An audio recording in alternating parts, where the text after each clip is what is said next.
are back for another Council of Six episode for Rime of the Frost Maiden. We are now on session 10. You guys just came double back. Digits now? Yeah, finally hit double digits. Wow. Finally hit double digits.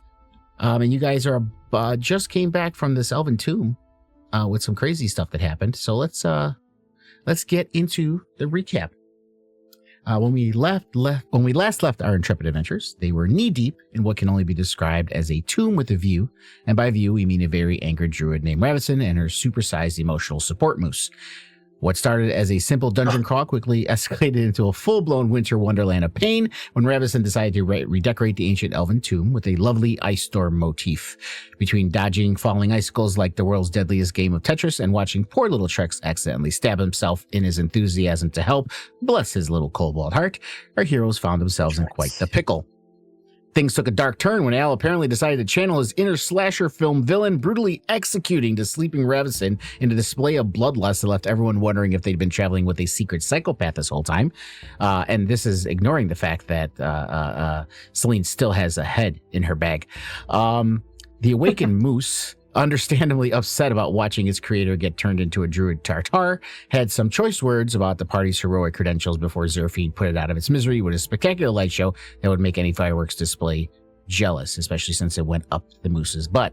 But wait, there's more. Because apparently the universe has a twisted sense of timing, our heroes return to Lonelywood to find it looking like a Jackson Pollock painting, if Jackson Pollock exclusively worked in the medium of blood and bear attacks. Poor Natasha had to watch her adoptive father Zev die in her arms after he heroically defended a town, leaving her with a magical mirror and a lifetime of therapy bills. Now, with tears in their eyes, literally in Warden's case, who knew toy soldiers could cry, a mysterious new inn to explore, and Al dropping cryptic names like he's auditioning for a soap opera, our party faces their next adventure with significantly more emotional baggage than when they started, because emotional damage is the name of the game. And that's where we left off. As usual, guys, if you go into journals, the session notes are all there updated. If you want to, see some things on your own, you can go into your session notes there and under the handouts folder. And those are all there. And anything involving your players under player arcs, obviously, I still have those over there for you guys if you need to refresh to look at stuff. So we were in Lonelywood. So we're going to go back to where we last left off, right outside of, Zev's house and the speaker's house and everything like that. Or I think we're at the massacre. No, we're at the speaker's house outside there. So we will go there. Activate.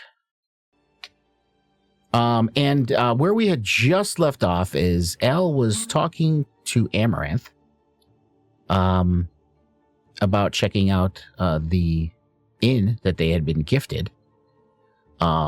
And he had said something to Amaranth, which seemed kind of off. He called her a different name. So that's where we will pick up Al and Amaranth. So I'm outside the inn with Al, a few feet up in the air, not hopefully intact. You're not at the inn yet.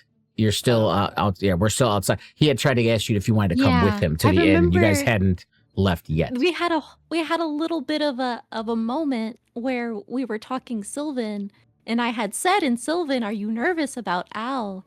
And Al seemed to notice us talking. I remember that. Yeah. So Jeez. fly up a little bit, and I look at Al, and Hey, you're ready to head over. I mouth mandolin and give him a quizzical look.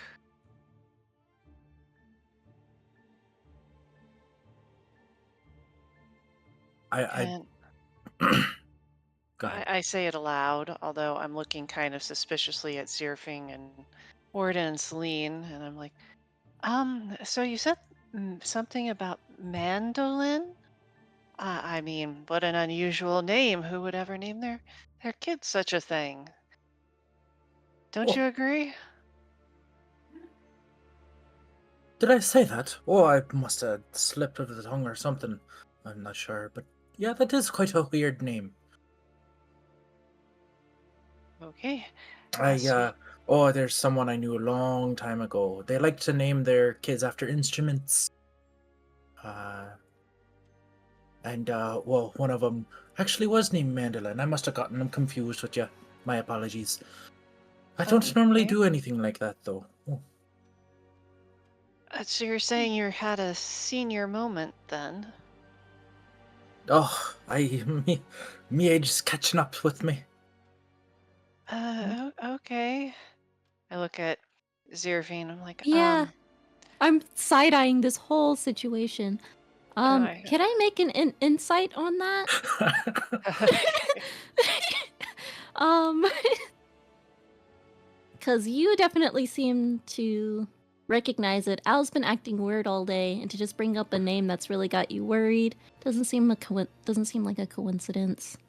Who are you inciting? Are you inciting Amarath or Al? Al, for sure, Al. You should probably then- give her the help action. I'm not proficient in insight. Oh, you're not? Okay, never mind. Oh, I just realized I was muted this whole time. Sorry, guys. Yeah, Oh. L. Yeah, I was saying some stuff, but I was muted. Yeah, L. Go ahead. If you're gonna roll against it, go ahead and send it private to DM. Your roll. Yep. I was just kind of waiting for the initial roll. Okay. All right. Okay. What did I get? Oh, nice. Ooh. No. Okay. Yeah. Al, if you wanna say something, I'll say this. Is this a private? Yeah, you are really staring into his eyes, and you can't put your finger on it, but Al is lying, and you can't tell why. And his smile looks a little off, but he's definitely not. They're not being truthful about what they're saying. And Al, if you want to add anything to that, you can. Yeah, I would also expand on that and saying it was the truth of accidentally saying mandolin. It seems like it was a mistake. Thank you, yes. He didn't mean to say that part, but he's lying about not knowing what he was saying. But it seems like it was a mistake that he said it. Yeah. There was something deceiving about what he's saying. Like he was truthful about using the wrong name, but there was something deceptive about what they were saying. Yeah. Can I see about a specific thing? Because I am specifically worried about Amaranth. Mm-hmm. Al's been acting crazy and a little bloodlusty. Is there anything about his body language that's similar to how he was when we were in the temple? Like, does it seem like he's about to attack Amaranth? I would say from currently, while you're all there around him, his body language doesn't seem that way. Not like gripping his hips super tight or anything. I will say this. I mean, you'll see that their fingers are kind of like clenching, unclenching. Well, just like around the hilt of his sword, you know, like not like grabbing it like they're gonna use it, but that kind of just like fingering the handle, kind of, you know, kind of like defensive kind of posturing, if you will. Okay. But he's definitely lying about something. I'll just look back at Amaranth and go, oh, there was actually something I wanted to see in the end with you. If that's okay, I could Right. There must be lots of space there to bring the wounded, right? And you need to see how clean it is. Yes, to make sure it's sterile environment. I'm very used to this kind of taking care of injuries, so I would like to look at the space along with you, and you guys can do what you do, but I will also be there. Yes. I look at Al and say, well, surely you can't deny that a makeshift infirmary would be useful. Hi, that would be good. Okay. If you don't mind me asking, how many spell slots does Zerfine have? Oh my god! I was doing some quick mental calculations right now. Oh my god. Okay. haven't seen her have to you've seen her use her more powerful spells, some pretty big spells, but not much of her lesser spells. I'll say that. Okay. You think she probably doesn't have much big powerful spells in her today, but you don't know what else she's got though. That should be fine. We could probably go with the three of us.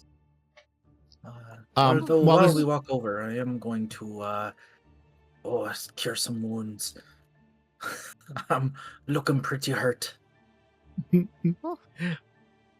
While this is going on, Warden and Celine and Natasha's in the house, in Zev's house. But Warden and Celine, do you guys have anything to say? No, I think Celine's probably too occupied with the head. Mhm. Didn't really notice Al. It's He's just like, that's Al. Fine. And actually, sad.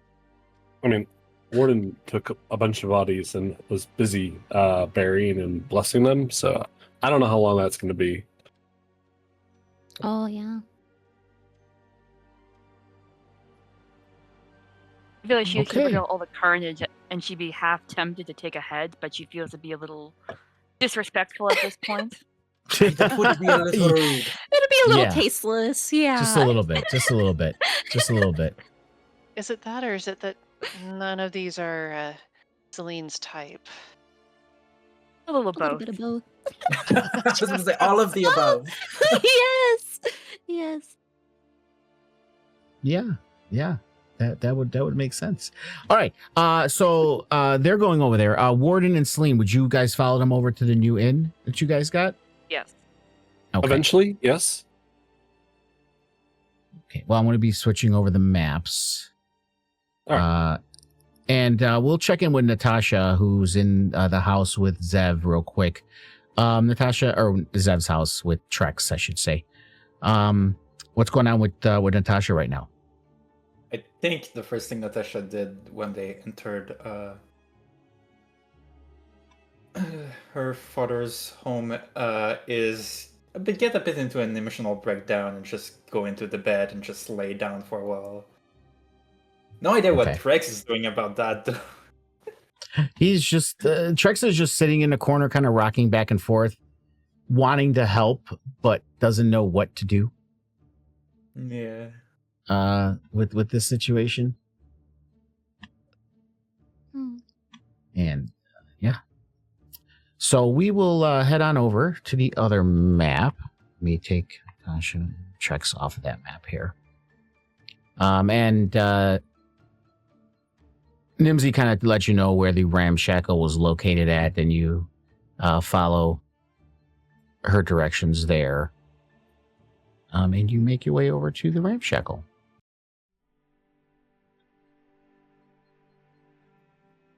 And it's this building right in front of you. God, this place is huge. Oh, wow. There's nobody around. I'm glad that that we're all here together in case there's danger, because I feel like no one could hear you scream otherwise. Yes, Seems all off. here together, safe, with no dangers currently. And if there were, we would take care of it together because we're all here as friends. Yes. You do see the Seems windows are awfully- boarded up and stuff. But yeah, you are able to enter it. It's quite dark in there. There is a fireplace in the corner that you guys can start a fire if you like. There are a couple candles laying around. If you guys want to light things up, I can light the room up for you if you guys want to do that. Yeah, I'll try to start a fire. Okay. It's probably cold in So here. Seraphine starts a fire over there, and we'll get a little fire going in the hearth. And then, like I said, a couple candles laying around as you do. To the left and right, those hallways lead to what would be rooms for the inn. Where Seraphine's at, these are kind of like the suites, the larger rooms. And to the other side over here is 4 smaller rooms. You see kind of some, destroyed and beds in there and mattresses kind of flipped over. Not really comfortable, the beds to sleep on, but you can, if you guys wanted to use this as a place to stay, you can open up bedrolls at the very least, and do something in here. down the road as it goes, if you guys want to remodel it, there could be costs involved or sourcing materials to do it, or checks perhaps if you wanted to try to do some stuff on your own. But this is your building. The keys have been given to you for helping the town of Lonelywood, so you can do with it as you want. All right off the bat, there are 6 of us in 6 rooms. How are we dictating who gets the big rooms? Which room has a window that faces the skies that I can see it? They all have rooms. They all have windows. You can kind of see them here. Like this one has a window. The big rooms have 2 windows. This one faces north and this one faces west. This one is west here and a southerly one here as well. The small rooms. Imagine North. Yeah, There we the go. small rooms. This room here has one window facing north. This room has one window facing south, and then the 2 far rooms, both windows face east. I look at. I imagine any room that has a window that's not blocked by trees on the outside of the map probably has a good view of the sky. Oh, Yeah. I'll go the other. I'll go the other way. Yeah, I would say this. Yeah, this one here. Yeah, if you're gonna take the big room, this one here, there's 2 windows. So that would be a good, look at the sky, and it has a westerly window. So, when there's whatever sunset is here, because the weather's all weird and it gets dark at like 2:00 in the afternoon. That's where the sunset would be on that side there. But you can definitely see the sky from there, and Oral's aurora that's in the sky and everything, and all that good stuff. And it is quite late at this point. It's about 8 p.m. So it actually should be darker out here. But I can make it a little bit darker too. Someone tell Why go over Natasha there? that we were coming over here. I'll go tell her. Oh, and I keep forgetting. Amma, do you think? How do you feel about sharing her room? It looks Oh. like you were thinking of this one, and I don't take up much space, and I'm scared to sleep alone. No, of course. There's plenty. I'm used to sleeping in large groups. Anyways, it's okay. Okay, excellent. Maybe we Yes. can share this large room together then. Okay, thanks, Rumi. And then I hug her awkwardly. Yeah. Yeah, I'll give you a hug. I'll start putting blankets and stuff on the floor. Make a pile in the middle of the floor. And as you could tell, some rooms, like the north, the big room here, the door is knocked off, so there's no door at all to close. This room does have room does have a door. Oh, Well, the room you're yeah, in does that's have a good. door. This hallway, the door is knocked down. These 2 top rooms, the door is knocked down. So where you see doors that you can open and close, those actually have doors. The other rooms, the doors are kind of knocked down, so there's no doorway to close it. But the room you and Amber in does have a door that you can close. Nice. I think Al is going to start spending some time just picking up, the broken boards on the ground, trying to put the door back up right, making this, turning this from something that's completely run down into something that we could at least stay the night in and be able to close our doors. Yeah, a little cleanup. Should I do a perception check behind the bar and see if there's anything interesting, like any leftover alcohol? Yeah, go ahead and give me a perception check. Ooh, find a bottle. Find a good one.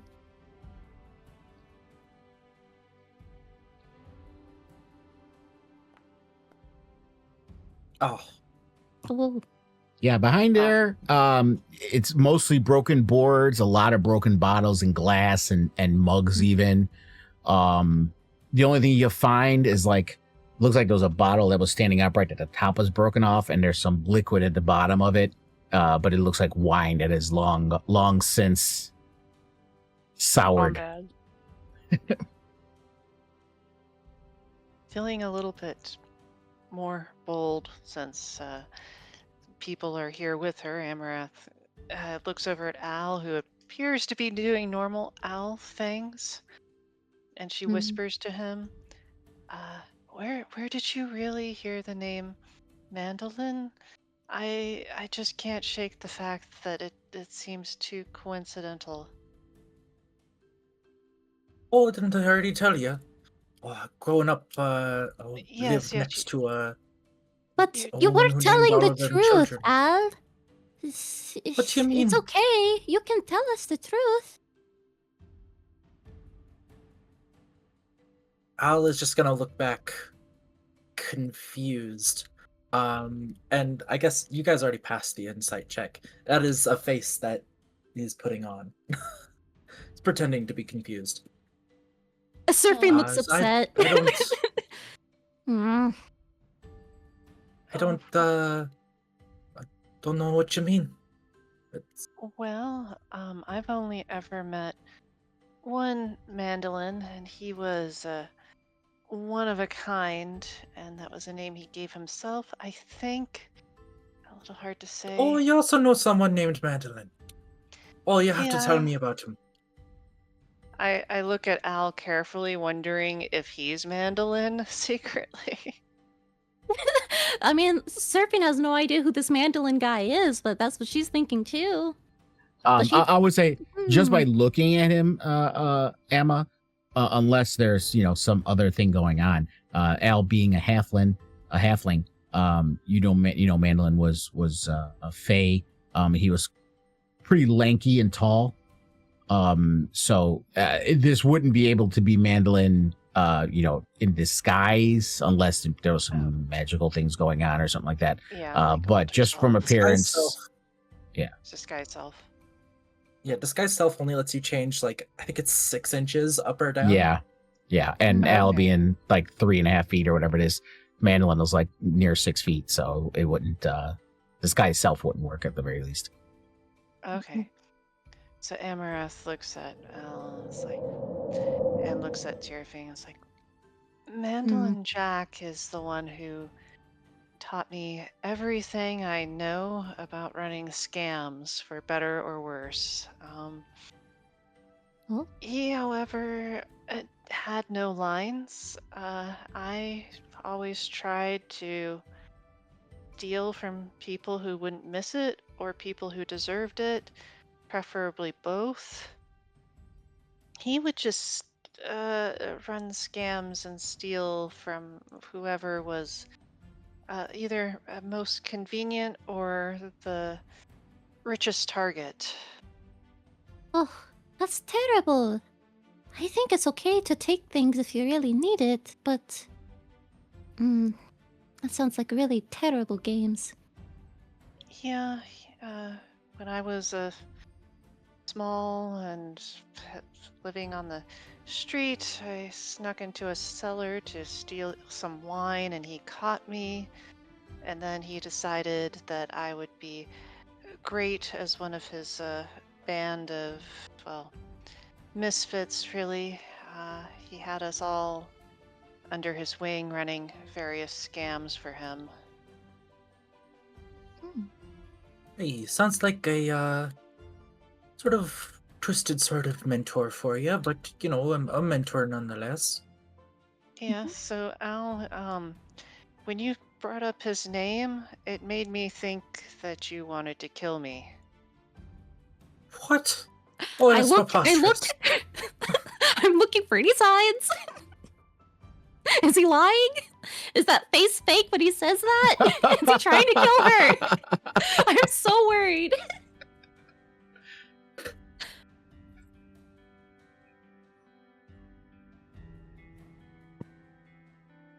Is this another insight check situation? that Yeah, I be- mean it's with Yeah. Al. So if Al wants to counter it, yeah, you guys can do a roll again. Just send it private to DM if you do, Al. Do I believe you when you say, no, not at all? Why would I want to do that? I've not been rolling good tonight. I don't want you to hurt anyone like you hurt Oh that my druid. god! Wow. Don't hurt anyone like you hurt that druid! Zerfine is on fire tonight. I don't want to see it again! I will say, Zerfine, while you're talking to Al, you notice in their eyes, you do see that sense of bloodlust there, a twinkle of wanting to do that. Al, if you want to add to that, you can. I mean, the best description I have is that it's just fucking fake. All of it. It's so fucking fake. Does he seem like he's one... Seraphine, is worried that that's the case, but on the flip side of that, is it that his true intention is that he's one track minded on killing Amma, or is it something else? Is it killing Amma, or is it something you would else? you would need more information just from looking at him and judging his stuff. You wouldn't be able to narrow down a strict intent, from an insight check. But he's there would not have to being be genuine. Right. He's not being genuine. You do notice that that they do have a fascination with Amaranth right now. So that is definitely noticeable. And his speech and the way they've been doing has pretty much been consistent with Al, but the demeanor has been just off. I just take that in and not wanting to have it be noticed that I've kind of clocked this bloodlust kind of energy. I'm going to try to kind of smoothly step in between Al and Emma and go, "Oh, Celine, I think you missed. I think there was possibly a bottle over here, maybe."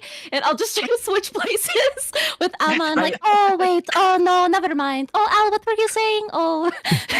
No, I thought of a good descriptor of it, and I think you almost notice Al hitting marks, almost like an actor of when you're acting, you're like, oh, I'm going to hit exactly this pose, or I'm trying to convey exactly this thing. And it's like... Yeah, like a sociopath. Yeah. yeah, like a sociopath. You're getting that vibe right now, if Al is hitting marks of Al. Yeah. Weird.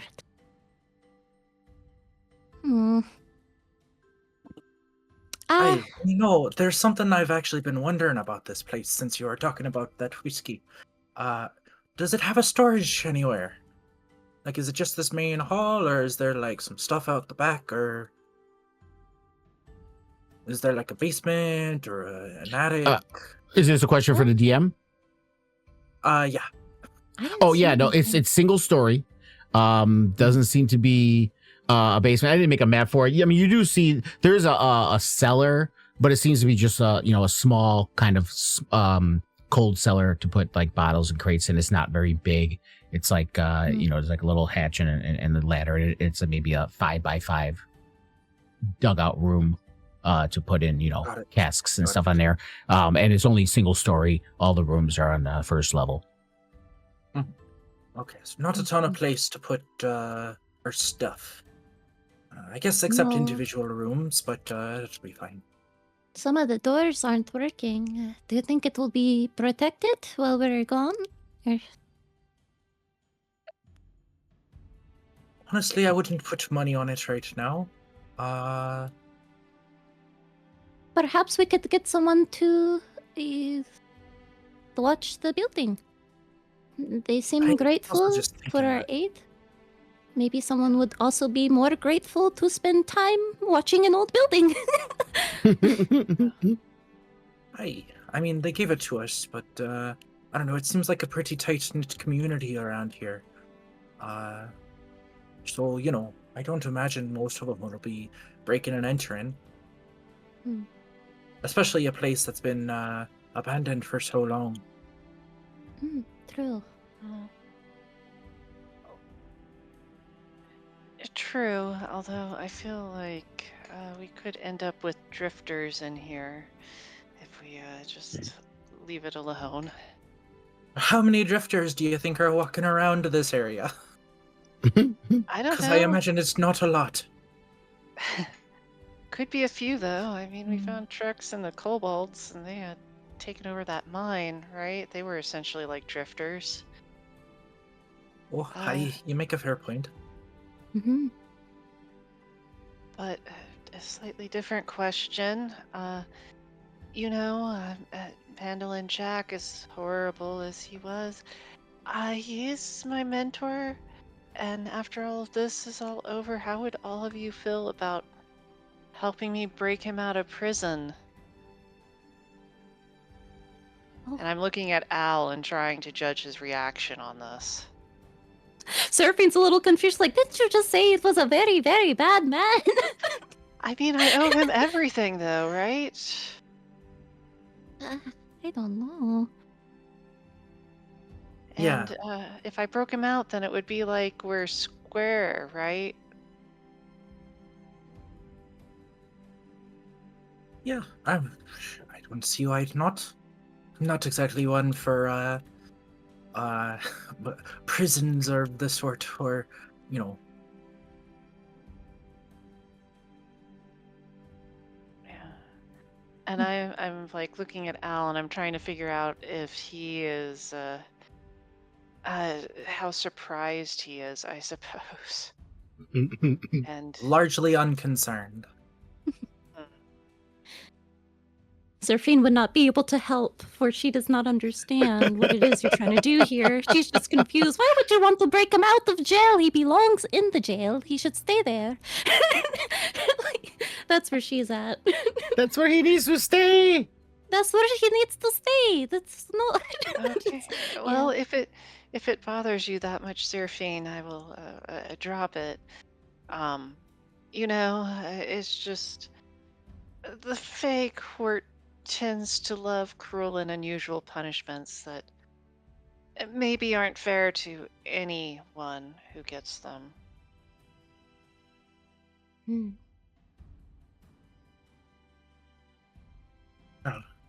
Just so that we're all squared away now that we're kind of wrapping up for the night. Zephrine, you said you wanted this bedroom, right? Yes, it has a beautiful view of the sky.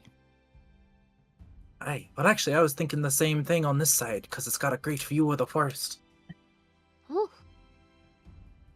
Interesting. Unless anyone else has a spot that they're really interested in.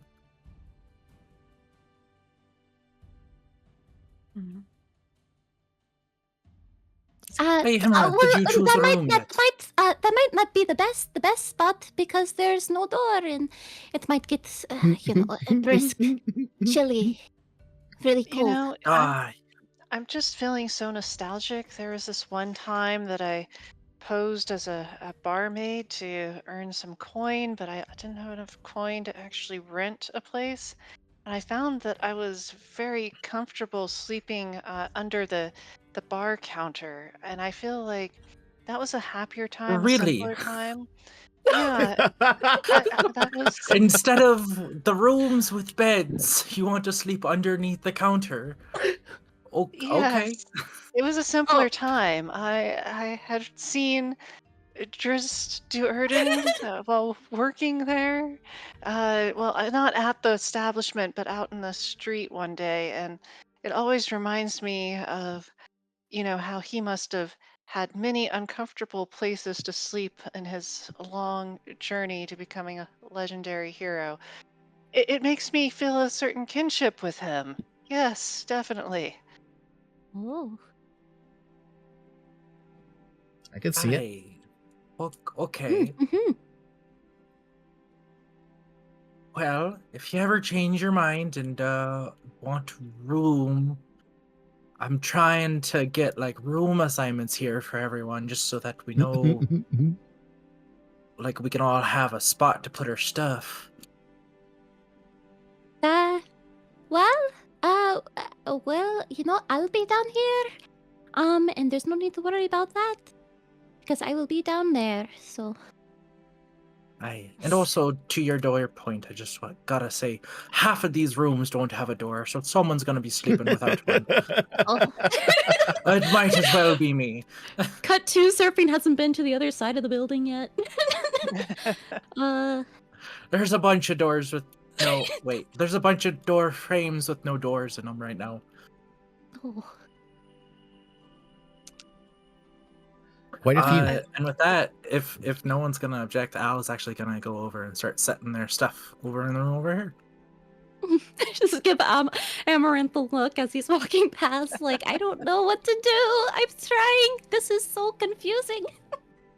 I know this must be a little concerning to you, considering I don't think you've lived a life of deception like I have.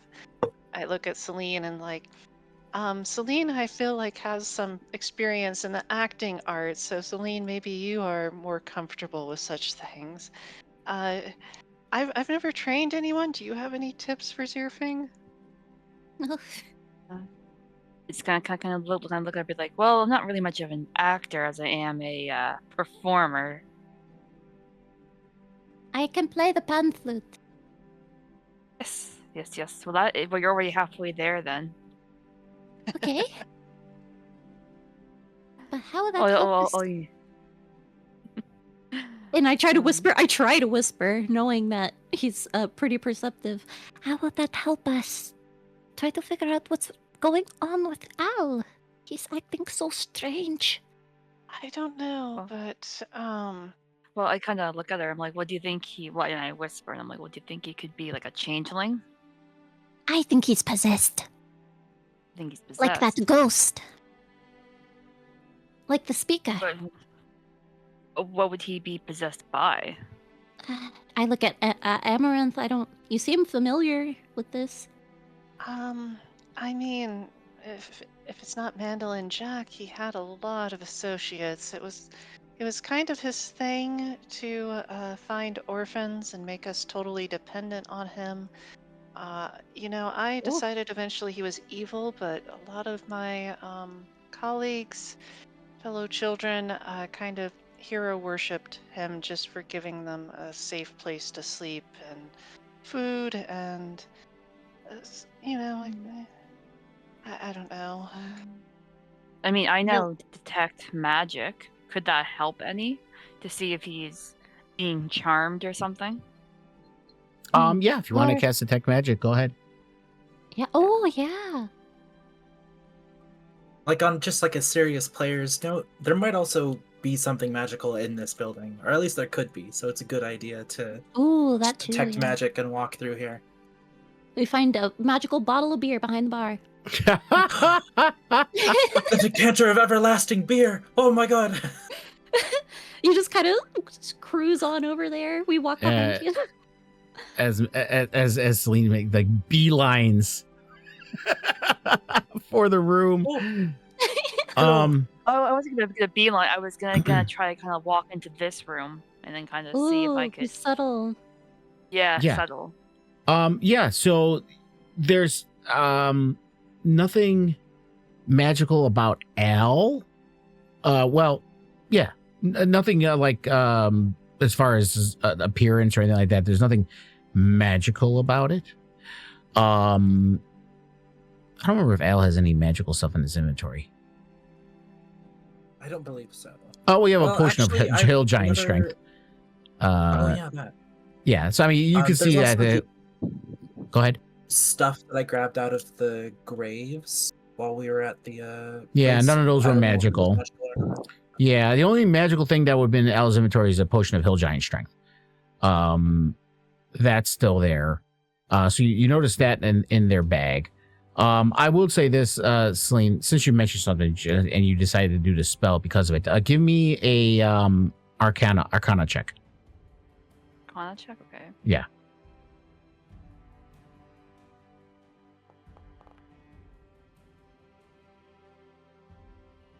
Good enough. All right. So took you a minute to remember. You're like scratching your head and you're thinking about it, but you do kind of remember when you were going to college for barding and spell casting and stuff like that. You do remember when you you thought about a creature like a changeling or a doppelganger. You do remember that those were racial abilities, so it wouldn't necessarily. So if it was something like that, it wouldn't be picked up by detect magic because it's not a spell. But you can be at least certain that with what your cast with detect magic, there's no spell cast on Al to change their appearance or anything like that. Okay. Well, so that at least would it also pick up on thing. like charms and that kind of stuff as well? Charms like? I'm not following. I Like guess it, if Al was under some sort of mind control magic, would it pick that up? Oh yeah. That's what I mean. Yeah, if he was on, if Al was like being controlled by any kind of mind control or charmed or anything like that, it would also pick that up, and you're not detecting anything like that around Al at all either.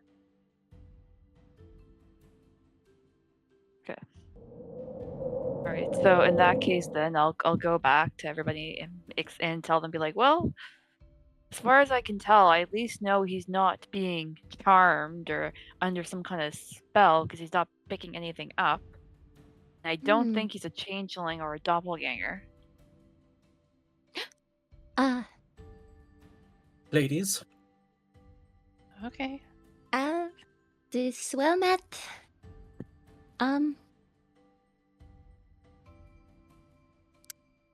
Is Al like having a conversation with Warden? Is that what's going on? I think so. he was just gonna go over here to help. Warden to is ask buried. the. Oh, Warden's not here. Okay, well, never mind then. I'm just here so I can see the map. Warden's all the way over there. I just wanted to see the map. Oh. So Warden. Okay, so Warden didn't come at all. No. Okay. I think you'd still I'm be just able gonna, to see the map through everyone else. Like Natasha, can you see the map? Yes, I can see them up. Yeah, Just have to I just like, wanted you're to looking. look inside is all. Oh, gotcha. Okay, cool. I think I'm just gonna do a lap around here just to see if there's anything interesting that I could pick up. Sure. Yeah, there's nothing else. Like I said, it's pretty much a rundown building. So you're not finding anything of use in here that would be of handy. There's a lot of broken wood and stuff. If you collect the wood, that you might be able to salvage some of the wood to help remodel the place later, perhaps, or build something. But you're not finding anything else of usage at the moment. All right, so I kind of walk over to Amaranth behind the bar and I try to whisper, very casual, and just be like, "Well, we've already ruled out a couple things. We've ruled Maybe- out that he's not under a spell, and I think we can rule out that he's not a changeling and that he's not a doppelganger." I don't Well, you know, haven't maybe- ruled that out. You just knew that detect magic wouldn't detect that because it's an innate racial thing of ability that they have. It's not a magical spell. Right. Okay. Bree, you're really It's a way of- insane today. What are you doing? I don't know what's going Yeah. on. Jesus, I can't really even see my dice when it lands, so I'm just hoping for the best. I just pulled out my pan flute. crazy. I just pulled out my pan flute, and apparently she's shredding right now. Just to distract Yeah. Al for a second, but yeah. Well, I was just working over at this bench trying to get it in a spot that, like, maybe we could sit down at it. I whisper back to Celine. Oh, thanks so much. I don't know. Maybe he just hates me now, or maybe he's being blackmailed. I don't know. It's kind of was bad. I could be like, no, I don't think how Al could truly hate anybody. So I think there's something else going on. I hope so. Actually, I have an idea. Or Should we Celine climb has an down? idea. I think What's your I'll go over idea? to Al. I was gonna show Al the head and see Oh. if he Woot, reacts. woot, woot, woot, woot. On my pan flute. Okay. And I walk- speaking of which, I know you rolled that. What? That was your pan flute roll. Okay, gotcha. Thank you, sir. Yeah, sorry. Sorry. Okay, go ahead, Celine. So I'll walk over to Al and kind of pull up the head. I show it to him and be like, how do you guys think my head's looking right now? Ugh. I mean, it's always been gross. I don't know. For as long as I've seen the head, it's like not exactly a thing that I want to be around a whole bunch. I kind of can I use insight to see if this is like a very normal owl reaction? Love this. Yeah. Hmm. Go ahead and roll that L, Private. Yeah. I don't think. I guess it would be this, because it's not.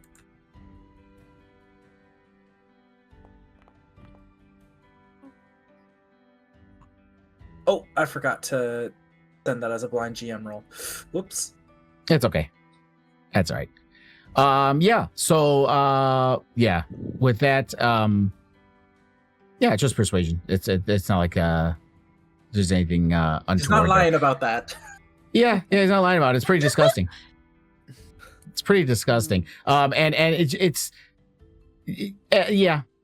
Al would have been just as disgusted if you asked him about this when you first did it. Doesn't seem anything odd about the way Al responded to that. I'd be like, okay. And then I kind of put the head back, and then I go back over to Amaranth. And I continue watching Xeraphon play your pan flute to look a little more. No, it's obvious I'm talking to Amaranth. And kind of be like, well. To kind of be like, well, he reacted like Al.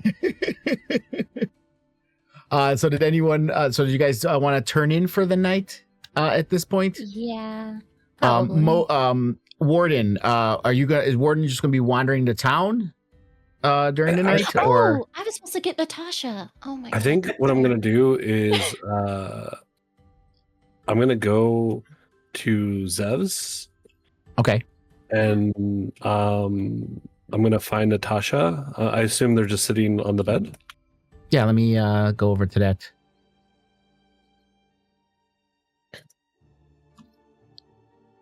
Yeah, so you can go over to the house there if you'd like and find Natasha, Trex. Which one's theirs? Sorry. Oh, right. This was Zev's house right here. Oh, okay. Oh, nope. That didn't let me do things. There we go. Okay. Open. And then Warden's going to, like, I guess, is there room for Warden to sit, or? Yeah, there's a table and chairs. You have to see. Natasha, you see Warden come in as any reaction to him doing a typical Warden thing and just boom, boom, boom, coming into the house. What? Warden, what are you doing here? Warden's just going to, like, pull up a chair and sit, and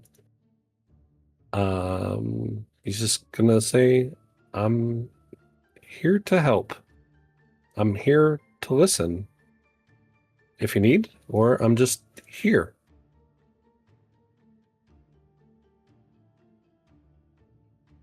I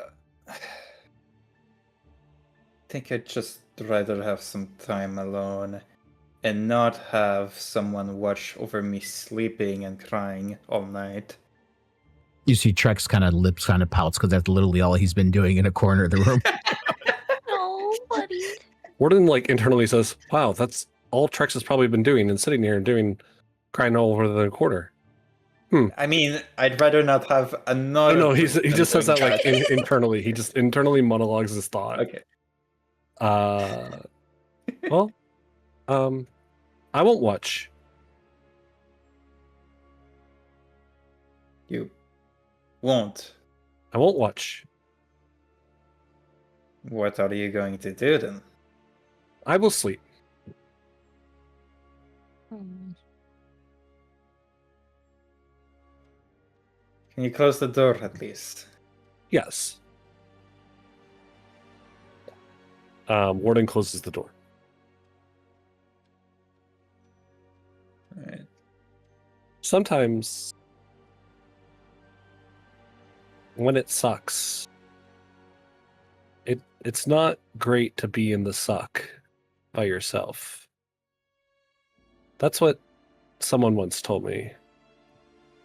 I don't remember who said this, but they said no one wants to be by themselves in the worst times. And maybe I don't understand everything. Maybe I'm not the most human, but I'm part of your party, and you're hurting.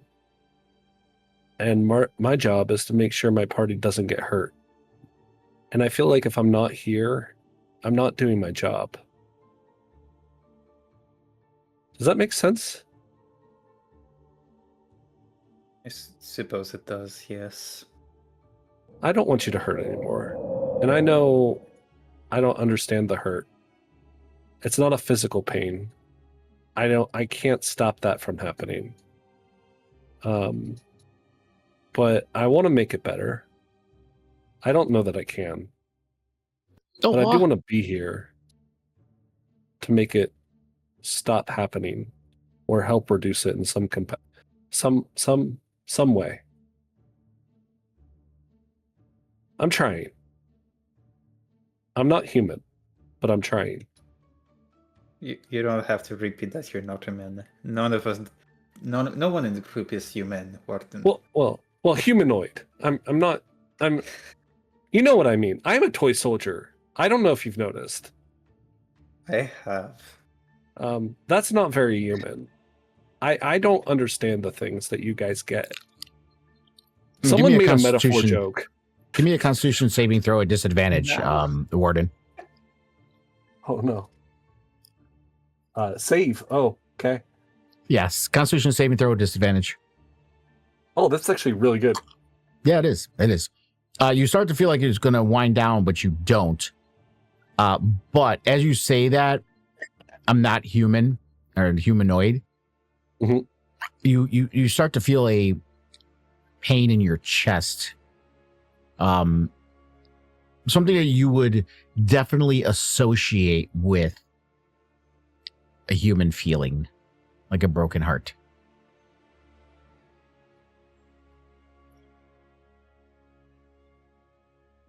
Well, thank you for your words, at least. It's nice to hear that. Yeah. I think the others want to give you time. I don't know that I fully understand. Maybe I should have, but I want to be here for you. I want to be here for my party members when they get hurt. And you're hurt. So forgive me if I'm violating your space and intruding on your moment. I just want to help. It would be nice if you knock next time before entering. Yes. I'm used to opening doors and the doors not resisting. I forgot about the knocking portion. Normally, I just rip the door open like you tell me to. No one has told me that I was supposed to knock before. If you're entering this home, you knock first.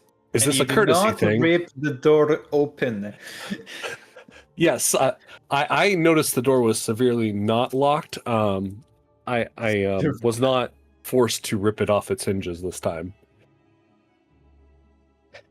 Even if it's locked, this one, you cannot rip it off its hinges, please. Okay, I will protect this door with my full capacity. Not what I said, but sure, that works. And the rest of the building, of course. I think that's probably important. Anyways, I shall sit here and remove my key now. Good night. Hold a second. What? How the others doing? Well, that's a great question because I, Warden, took bodies and buried them. And I'm not entirely sure, but there were some weird things going on with Al. And then they went back to the inn, and I'm just going to go on a limb and say those things probably still continued. And they're probably at the inn right now, like redecorating and claiming rooms. I think all the big rooms are now probably stolen. If I had to go on a limb. Some very, very, very guesstimating good answers from Warden. Yeah, good guess. Oh, I suppose I'll see them tomorrow. I think I'll just sleep here for tonight. Actually, what time of day is it in game? It is the clock. If you open up the calendar right there, it's 8 p.m. So it is getting kind of late in the day. It's kind of it is getting late. So Natasha will stick to her words. Okay. So we will do a turn in for the night. You guys can take long rests and everything like that as well. But there's gonna be a few things that happen during the night. Since I'm already here, we'll start with Natasha. So Natasha, as you're sleeping, it's a fitful rest, obviously, considering everything that has transpired this evening. Images of your father and your youth are flowing through your minds. You're trying to sleep. Then at one moment, you feel this like a painful, almost like a jabbing of a ice pick in your temple. And you start seeing flashes of images of like a comet streaking across the sky, fire, crashing noises, and you feel a warmth nearby as that crystal that you found in your bag seems to be glowing brightly for a few moments and then ceases. And as you do that, you have this feeling of, if you use the crystal in any way, it might give you some more insight on those visions you were seeing.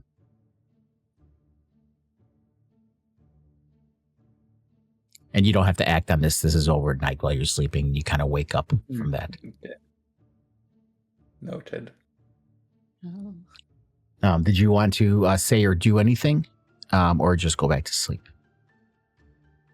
I think can I give myself a wisdom save? Sure. Saving throw. I'll say like 12. Okay. There. I'm not gonna use it yet. I'm gonna just gonna restrain themselves. Okay. Still haven't I like identified that crystal to see if it's cursed. Just saying. I like it where it's like I don't give the option of a roll. I'm just like, yeah, here you go. And you guys as players like, you know what? I want the dice to decide. Like, all right, let's do this. Look, internally, I know that my character has a 47.3% chance of not making this roll, all right? All right, so Natasha goes that back with my brain. to sleep. And then wait to be able to identify the thing before using it. Yeah. So then we will transition back over to you guys. Everyone's kind of gone to sleep in your rooms. Let me move the time up a little bit here. We'll say it's somewhere in the middle of the night. Oh, I got stuff back. Yeah, so it's in the middle of the night. And you guys are kind of all dozing off to sleep. Zerfine. Mm-hmm. As you're laying there, and the town also sleeps in an uneasy silence, the snow outside the inn, stained faintly red where bodies were carried earlier. You find yourself not being able to fully really rest. You feel something's pulls at you. A cold, insistent tug, like starlight caught in your veins. Do you follow this tug? Absolutely. That's the only way I'll find answers. So yeah, you start leaving. Amaranth, I would say if you want to notice she's leaving, since you're sharing a room with her, you can do a roll, but it'll be a disadvantage since you're sleeping. So if you want to do a perception check, a disadvantage if you want to, or you can choose to say you're sleeping soundly and not notice. I mean, I don't think that she's the soundest sleeper, so I'll go ahead and roll. Okay. But tonight, apparently, she's worn out. Yeah, you're worn out. So Zerfine slips out. Would you like me to do the same roll? Al, I would say yes, you can. Cool. And then I will respond to you privately. Oh, that's a 2 and a 19. Well, yeah, yours doesn't have to be at disadvantage. Oh, what? Okay. Yeah. Hold on, let me do that again then. Yeah. Excuse me. Salut. Oh, good. come on. Pretty No. All right. You hear some shuffling, you hear some hooves moving. So that's that's a response to your perception check, Al. So you start to walk through the inn, Zerfine, and you walk out and you leave. Mm-hmm. And you travel the same path. Your feet carry you past the it's okay. Your feet carry you past the mourning households into the lonely wood forest. And you follow the same path you did earlier with your friends. This time it's the dead of night. Due to Oral's rhyme, it's not much darker than it was earlier, but you can feel the hush of night in the forest press upon your shoulders. After some time, you return to the old elven tomb, Ravison's place of defilement. And let's open that map up. Oh. And I still feel the tug. Yeah, oh yeah, it's still tugging you. As long as it's there, I'll follow. Can everyone else see the map as well? Of the tomb? Yeah, I can see. Okay. All right. So yeah, and as you arrive here, the wind stills.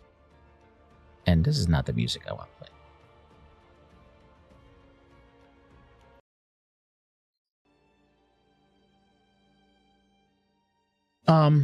To the south, just over the other side of the berm, you see a glow of pale blue light. So you'd have to kind of go around the berm to get there. But you just kind of see a pale blue light glowing over there. So if you want to walk that way, you can. Try to go there pretty momentarily. Huh? I see one of the statues earlier. Yeah, you see it glow. Yeah, you see it glowing over by that statue over there. Start making my way down. Do I see anything around? Currently, right now, you just see this blue light glowing over the statue is all you see. Is the tug seem like it's coming from this? Oh, yeah. Yes, definitely. It is pulling you in that direction. Oh, I'm so scared. I'm holding on to my amulet. Yeah, you notice your amulet kind of glows too as you hold on. Oh. Yes. Maybe I finally noticed that.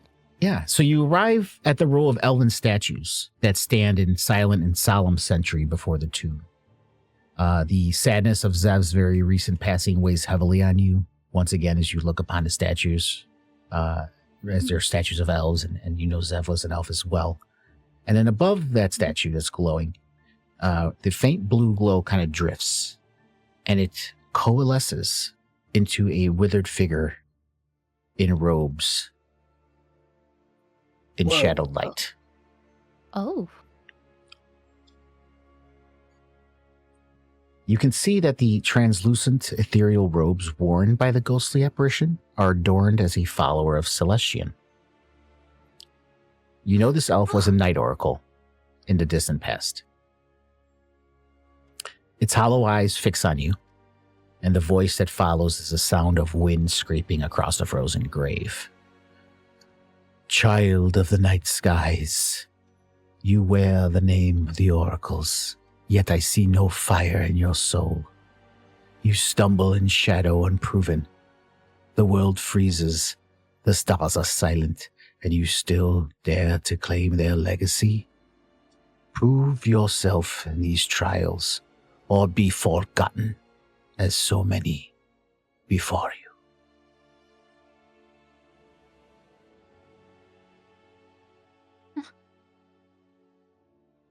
Prove myself. It's what I want to do. I came here to try to find a way to do just that, but I feel lost. There seems to be no guidance here. It's dark all the time. You kind of see the snow falling through the blue glow, and it kind of like sparkles, almost like little stars as it passes through the glow. You could just feel this aura around you, and a spirit in kind of this flowing motion. You see it lean forward, and its face is hollow. What truth do you bury inside your heart? Speak it. Your fear, your shame, your doubt. If you cannot bear it to me, the stars will never see you.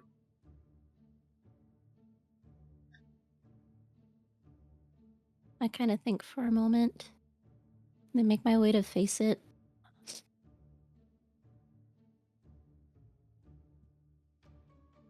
My fear that I hold, when in my darkest moments, I fear that everything that I know of light, of life, of the paths that are endless, that are possible, will end. End before I can see it for myself.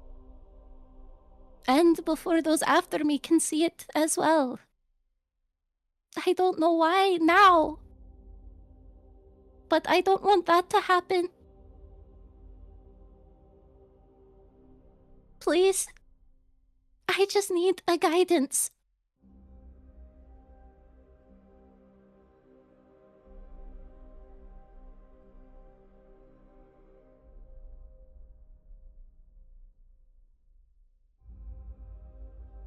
Oh, sorry, I was muted. Yeah. So I kind of assume it is, but I just ask. I'm assuming Zerfine's answering as honestly as she can from her heart, right? Yeah, she's Okay. trying to.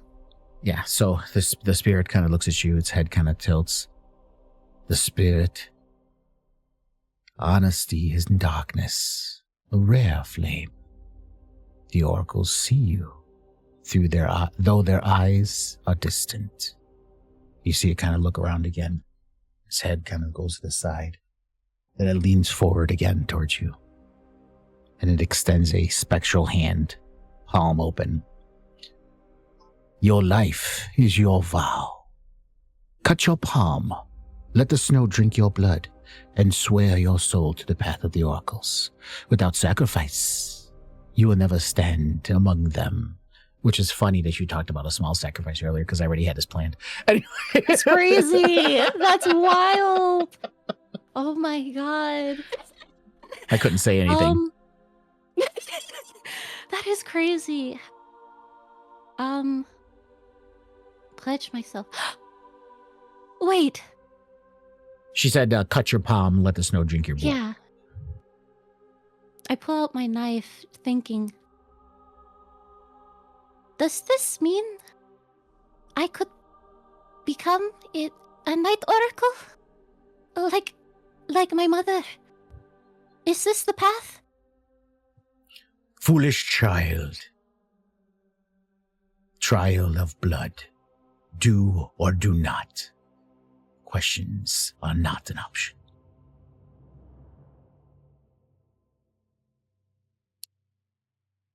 Just take a moment. And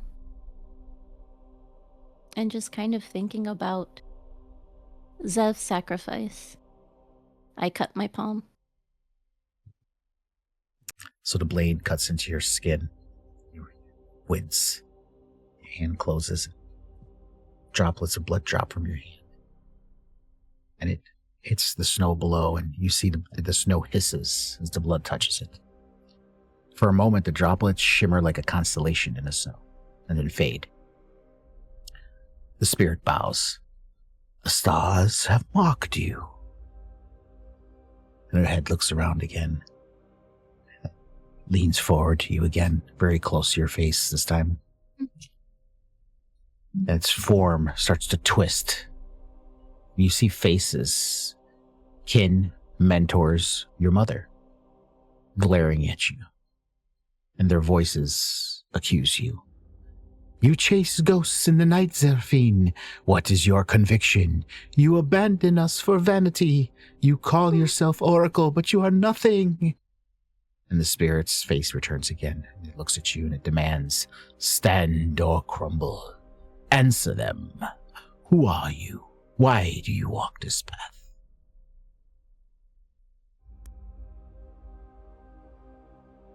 I still myself. As if I was talking to my mother right now.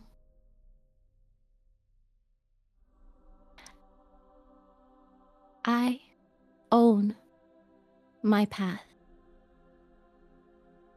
It is one that I will forge. I will bend, and I will put forth for myself. I see a greatness, a light, and a future. But that future cannot be until this darkness is removed. And I saw fear, and I did not succumb. So I'm here, and I will stay here until my future is met. That is why, Denali, Mom, that is why I left. And I will not return until my future is seen.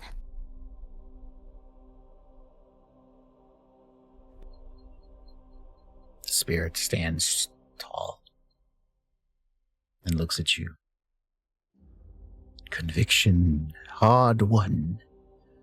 That is the language the stars respect. And it looks around at you. Its head tilts to the left, to the right. The veil is heavy. The heavens watch, though their voices are silent. Walk with purpose, child of starlight. Perhaps when the time is right, the stars will speak again. A mote of starlight appears above the spirit's hand. You see it kind of flow towards you. And it goes towards your hand. It sits near it. And you see it kind of lingers, glowing faintly before it sinks into your chest, and you feel its warmth. The blue glow dies, leaving only silence and the whisper of wind.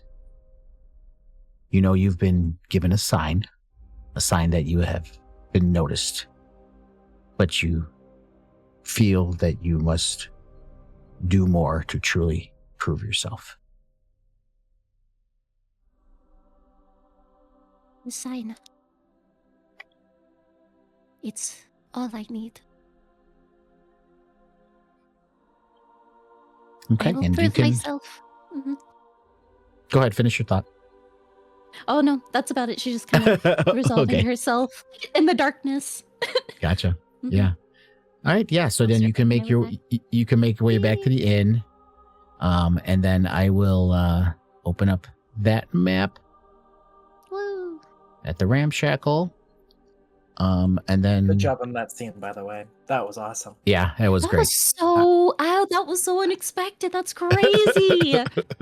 What? Yeah. A night oracle? Oh my gosh, thank you. That was amazing.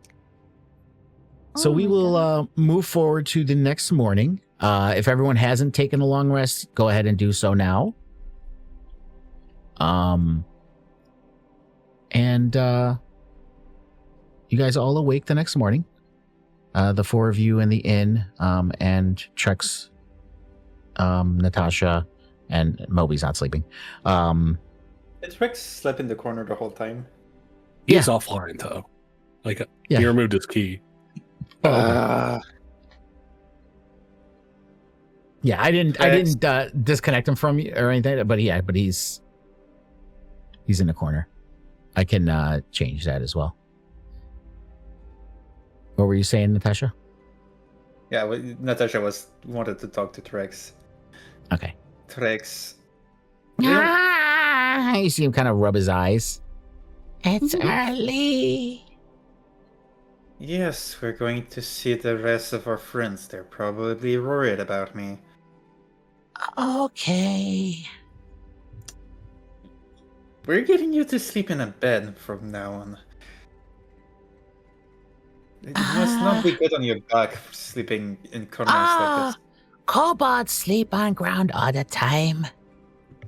As he stands up here. Crack!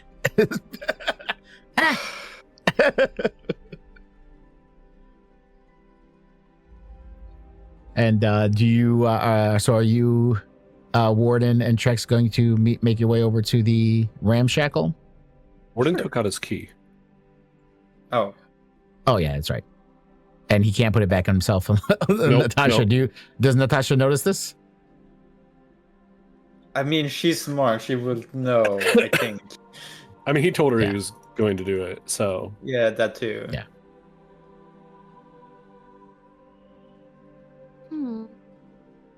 So yes, I will wake the warden and we'll go the others. Okay. All right, Warden's already on the map. Let me put Natasha and Trex here. Okay.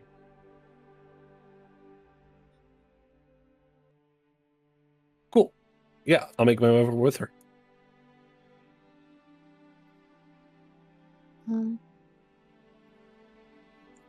Oh. Natasha. Natasha's Morning. here. Morning. Oh, hey. Welcome back. Hey, you're outside early. Hey. Oh, I was grabbing some wood for the fire. Ah, Come on in, come on in.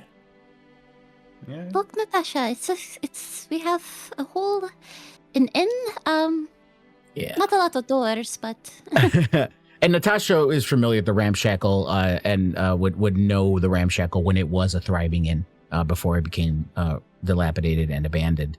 Yeah.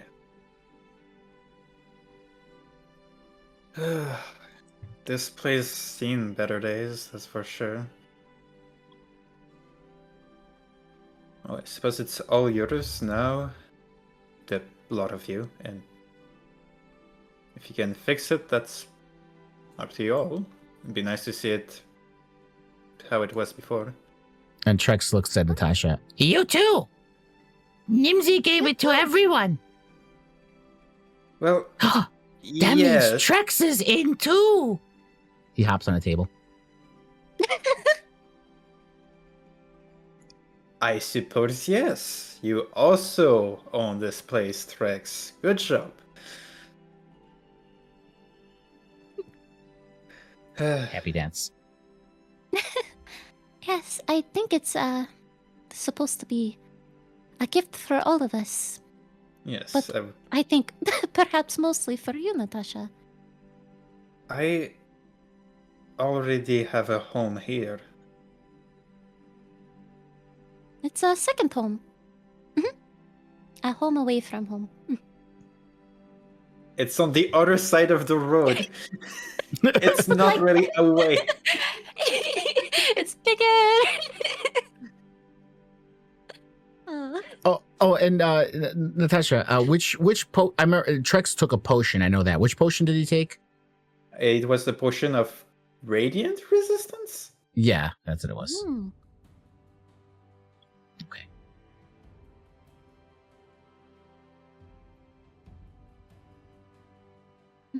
Start showing And so around. Trex pulls out his spell book and he starts scribbling in it. Right, I forgot about that. Yeah, and then you see him pull out his little stick, and he starts waving it around, and he's acting like he's speaking in a magical language. But he's not. But That's he's not the not. spell. It's not any intelligible language that you'd ever heard of. And he points the wand. And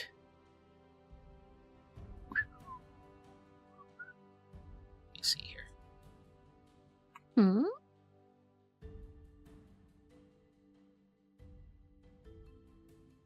Oh, that's not working.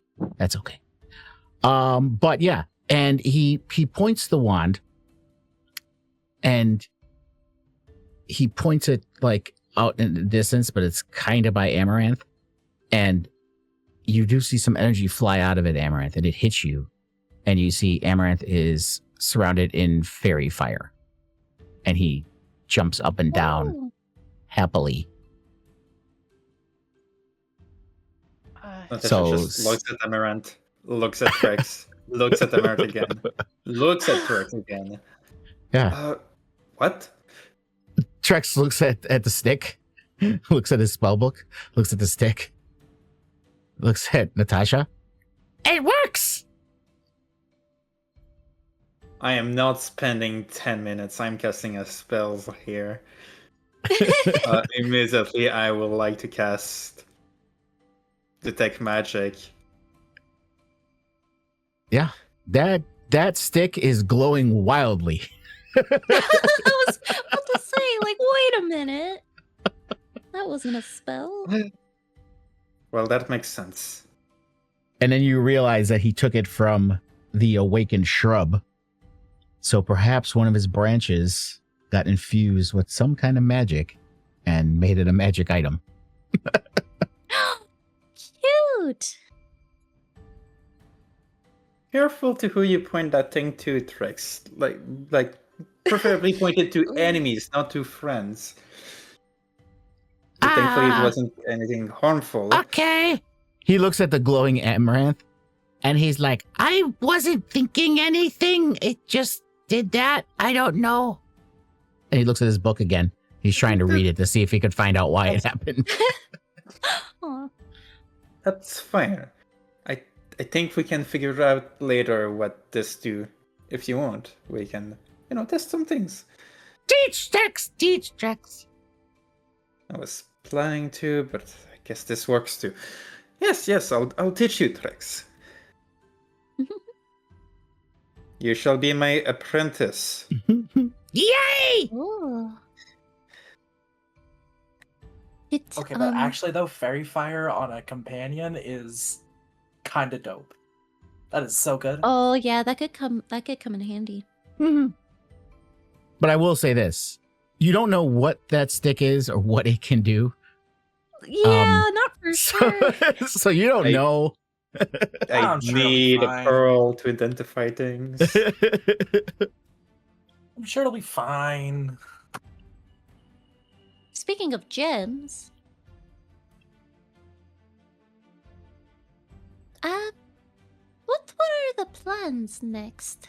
Did we have another what is it? Yeah, speaking of Job. which, we will actually pause here and do a bio break. But before we go, let's go over it. If you guys go to the journal notes button and you open up the toggle objectives, and it's usually kind of squished down. You can drag it down to make it bigger. And you can see the stuff that you guys still have to do. So I know you guys were planning on going to Caer Konig. Yeah. that's what Either it was. either Caer Konig or Caer Dinaval, because you know that Cora's son was in the castle in one of those locations. Also, And there's no. Oh, sorry. that observatory in Caer Konig that Zerfine was interested in, because that one guy in the East Haven or the East Side Inn mentioned that there was an observatory where followers of Celestian used to go to in Caer Konig. So there's that. There's the Charlatan, which you just happen, if you find something, you can bring it back to Otto. There's still Haruna's sled out over, if you want to find it. Then there's just these other ones that are just kind of ongoing one. Discovering the secret of the crystals, the crystal that Natasha has, Warden's badge and the Scrimshaw, and stuff like that. And you also, now that you have that Chewinga that's sitting inside of Warden's compartment, you can go back to Danica in Bryn Shander to bring the Chewinga back. But again, none of these are time sensitive at the moment. So you can go whichever direction you'd like to go. Haruna's sled also needs to go back to Bryn Shander, I believe, right? Yes. So And that one you have to go out into the tundra, because you have to go kind of out Yeah. somewhere Wow. between. But I'm thinking we go try to find Haruna's sled and then bring everything back to Bryn Shander. Yeah. Turn it Make all a in Bryn for a bunch Shander of stop. money. Yeah, and, get more buy money. a sled or something along those lines. I'm just saving up for powdered silver. There you go. And if the Icewind Dale poster map, which is not opening for me, it's taking its time. Come on. Mhm. There you go. If you guys look here, I do have it marked where Haruna's sled was, which is right here. And I do remember when you guys were talking about if you go to Caer Dineval or Caer Koenig, you're already kind of close by, but it is kind of the same distance from Lonelywood. So you can travel across the tundra to get to the sled and then travel across to get to Caer Dineval, or you can take the roads, which you'd have to do the math. I think it ends up being about the same amount of time. The roads are faster, but you're going around, obviously. Also, I don't want to carry Haruna's sled with us just wherever we're going. Like Right. Well, town you're hopping. just trying to find Haruna's sled. It was those three dwarves. They got the Yetis attacked them and killed one of their compatriots. So the sled is out there with iron ore and stuff on it. And Haruna asked if you could find it and bring it back to them for a reward.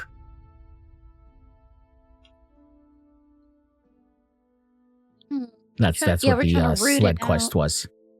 Figure out a good route. Because we want to go there, then get back to Bryn Shander, and Maybe then go just to straight Caer. across, locate the sled, see where it's at, get an idea about it. And we don't have to lug it with us. Although, potentially, like, if it's a working sled, maybe we could use it to go faster. Is that a thing or no? It's a sled Anything to pull the sled. it's got a bunch of iron It's got ore like on an it. ore in it. Right. Yeah. But we could locate it at least on our way across. And just cut across straight to the Caer Dineval. Yeah. Or And then Caer just Con- be like, we'll just get it on our way back. Yeah. And like I said, in the map, it looks like a small circle, but that is a good, like, mile. Yeah. It's about a half a mile radius area somewhere around there, and it's in the tundra, and there's a lot of snow, so you have to kind of like you're going to be kind of like you have a direction to head to, but you're going to be kind of looking around until you can find it, and it might be a little bit difficult because it might be covered in snow and stuff like that. Like, the chances of us finding it by passing through are probably close to zero, but they're not zero. True. Yeah, we shouldn't plan around finding it and then traveling back. We should plan around possibly not finding it and then moving on from there, I guess. Maybe. Just walk through, do a look-see, Yeah. keep walking. Mhm. Yes, yeah. I don't know. I just really want to head back to Bryn Shander just because it's the biggest city and we can stock up on supplies and like actually spend the money that we've made. What if we like go look for the sled and then go to Bryn Shander? Yeah, that's what I was thinking. And get back that on the we road go- and go. Oh, yeah. Yeah. And then go from the Towards, like, road from mhm. Bryn Shander to Caer Dineval. Okay, I like that. And go around or cut across. We'll just I think it's once we're in probably Bryn Shander, faster we'll to just go take the around. road. Yeah. All right. So, Okay. if we're in All a right, so- sled, get back on the road. Okay, sorry. Yeah, so let's at 6:40. So let's start our bio break now. If you guys want to talk, obviously you can use that time too. Okay. Alrighty. I use the spell slot. Now that we know what we're doing. Okay. So if you guys are gonna make your way towards the sled, I'm assuming is what you said you're gonna do, right? Yes. Okay, so you can take the road from Lonelywood to Tourmaline first. And I believe that was only like a half hour. Look at the journal here. So you take the road to Tourmaline, nothing crazy on the way there. And then when the way Haruna described it, she told you that the sled was halfway between Bryn Shander and Kevin's Cairn. So if you left Bryn Shander, you could see Kevin's Cairns in the distance. You could just go straight towards Kevin's Cairn and run into the area where it's at. Well, since you're coming from the northwest, Al would kind of have to take over with his knowledge of the tundra. And if you're following the stars or a little bit of sun that you can see during the day, if you travel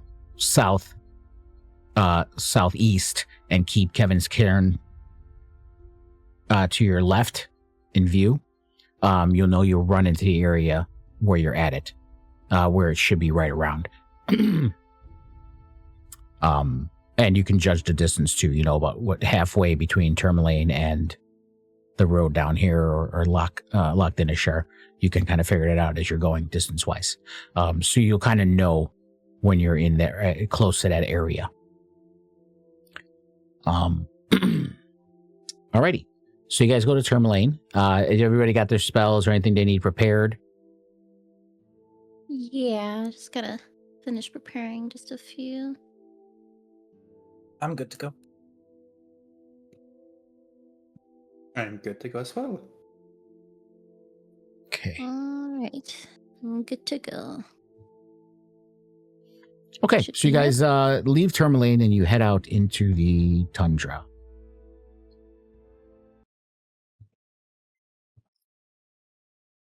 And you're kind of making your way through.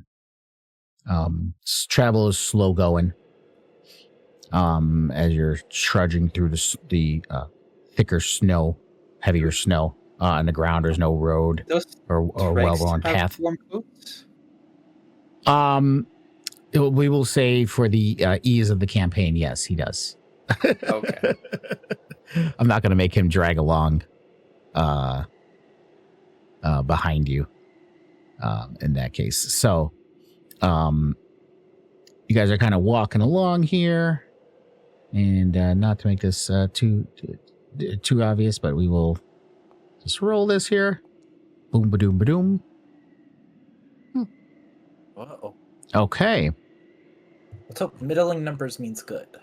I'm gonna hope that. Oh, I actually got to open a roll table. Oh, I actually have a roll table. Okay. I can actually just roll that. We won't go by that one. Boom, boom, boom, boom, boom, boom, boom.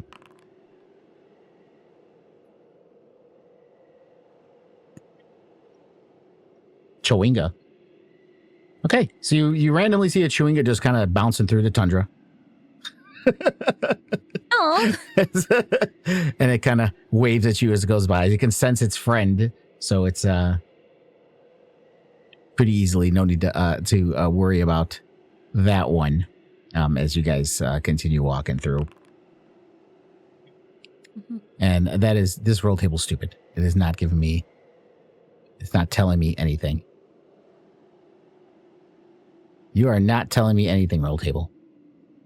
Nothing important.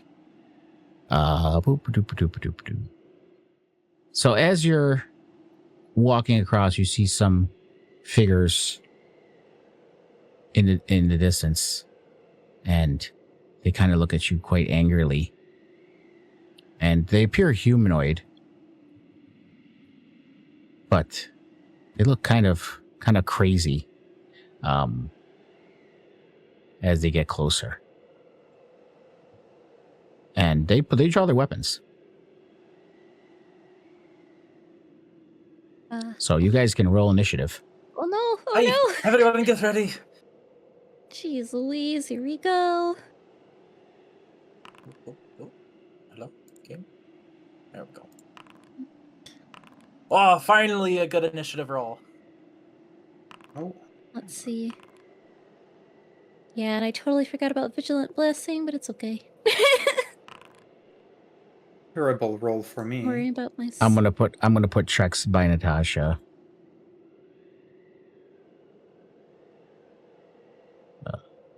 What was Natasha's?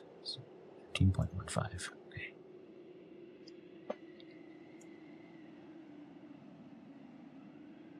Okay. And Warden, can you roll your initiative? Thank you. All right, starts out with L. Oh boy, Oh, I get to jeez. go first in initiative. Dread Ambusher. Hell yeah. All right. Well, with that being the case, Al is going to start strafing to the left over this way. What is that? 5, 10, 15, 20, 25, 30, 35? Can I still hit these guys with this elevation change? here? Yeah. I mean, it is kind of a dune. Well, actually, yeah, I didn't do the elevation here. So this dune is about almost 10 feet higher than you. Okay. Where they're at. I mean, here this slopes, so everybody you can fight. If you're along here like this, but if you're south of this, they're gonna be 10 feet higher. Okay. I guess, can I still see them from where I'm Yeah, at? Or... yeah, you can see them, especially at that distance. If you're doing ranged, you can still see them. And they're close to the edge, so I wouldn't say there's any cover. Cool. All right. I am going to... Oh, actually, I was about to just start attacking, but actually, I have all my spells again. So let's throw a little hunter's mark on this bad boy over here. Do it. Yes, consume spell slot. Did I just cast it on myself? Or Oh, no. I didn't see anything Kit cast yet. The only thing that's in the you chat can- is Dread Ambusher. I see Yeah. concentration on you. I don't know why. Okay. Let's see. Let's click that again. Hunter's Mark. Hunter's mark. It didn't consume the spell slot either, so there we go. There you go. Okay. All right. So bonus action, throwing my hunter's mark there, and then I've already moved my full distance. So now I'm just gonna shoot this guy with my longbow. Get him. Ba-chow! Ooh, nice. 23 That to hit. hits. Ooh. Fuck yeah. All right. Get him. Why am I rolling 2d8? I should only be rolling 1d8. Because Dread Ambusher. You get an extra That's 1d8 right, I damage. forgot about that. Mhm, mhm. I forgot about my extra damage. 13 damage. Ooh, jeez. That guy's barely injured from 13 damage. Oh shit. Okay. Well, Dread Ambusher, I also get an extra attack because I hit my first one. I'm gonna use it against the same guy. Oh, that's a 19 on the die, 26 to hit. Yo, chill. Normal damage. Oh, and I rolled an 8. 13 more Ooh. damage. That would take me down. Yeah, I've used movement, bonus action, regular action. That's my turn. All right. Okay, now say those of you guys looking at you kind of see them. They seem crazed almost. It's weird light in their eye. So I need to roll a d6 for this guy. Uh-oh. Okay. So you see him kind of talking to himself for a second, but then he turns around and he's like, and then just looks at the rest of you.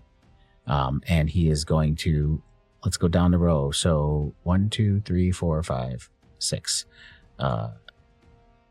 And Al's down there. Well, you shot him first. So it'll be 1 Al, 2 Amaranth, 3 Natasha, 4 Celine, 5 Warden, 6 Zerfine. 9, 6. So Warden. Ooh. Okay, so he's going to throw a javelin at you. Best target, honestly. Good luck. Yeah, if you're gonna hit. Oh, I didn't target him.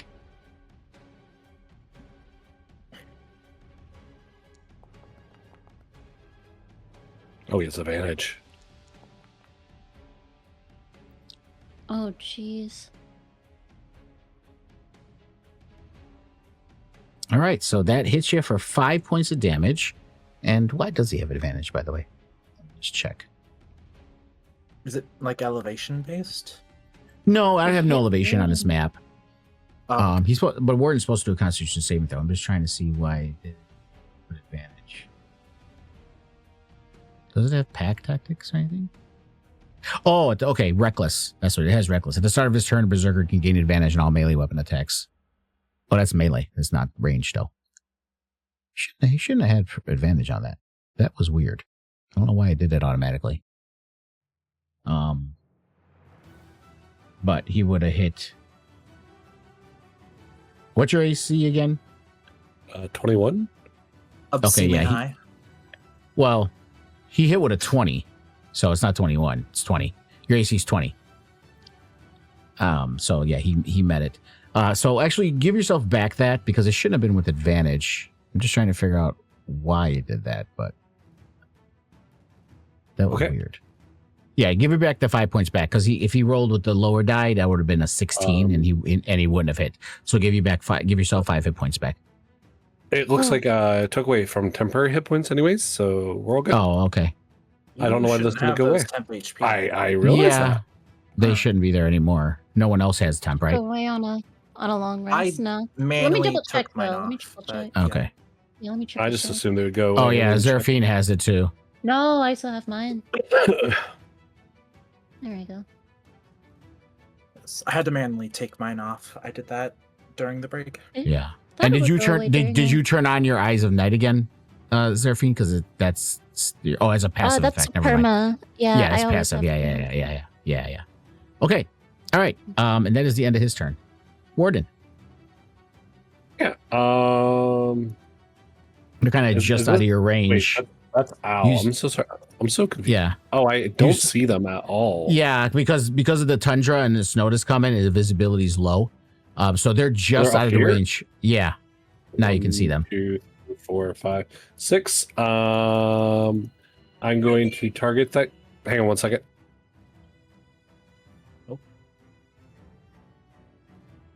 I think I just got a phone call. Is that phone call you said you had to take? Sorry, my kid came in. And I am going to attack this guy with a longsword. Do it. Get him. Get him. Net 20, And- baby. Smite that guy. Oh. Big. Now's the time for smite. Oh, that's a lot of sevens and Big. eights. God Damn. damn. Yo. Oh. was a good nap. And then Warden. I'm going to end turn. I think Warden you might have sees cited this- that man's grandchild. Yeah. Warden sees his javelin come flying out of the snow. He doesn't even see what it is, and it nearly hits him, and he jerks out of the way. And as soon as that happens, he just starts running through the snow and sees him coming to view and just I am the snowman. Literally snow everywhere. and just hauls off on him. Amaranth. Okay, well, I am going to attack the one that's near Warden here that is injured. I'm going to take out my bow and do rogue things. Oops, right. Target first. There we go. And let's see if we hit and follow that up well. Oh. Well, everyone, you got this, right? It seems that this bow badly needs to be restrung. I should have done that over the rest, but I forgot. Okay, and then I am going to look at my companions, and is it okay to try to, like, duck down this bank to hide, or is that too shallow?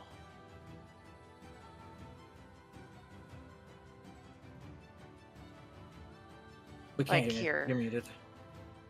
I'm muted? Sorry. Yeah, I No, was okay. muted. It was me. Yeah, this is where you guys came from. That's just a visual effect. That's not a bank there. It's where you guys came from. Okay. So I would say like down here. You Okay. could go. If you have movement to go down this way, you can go that way. Okay. To try to hide. It looks, yeah, because I had moved a little bit. It's saying I don't, but I should actually. Yeah. That's fine. Okay. Yeah, you can do a And, hide down there.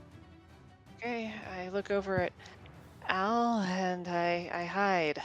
Hopefully this goes better. Oh, Let's see.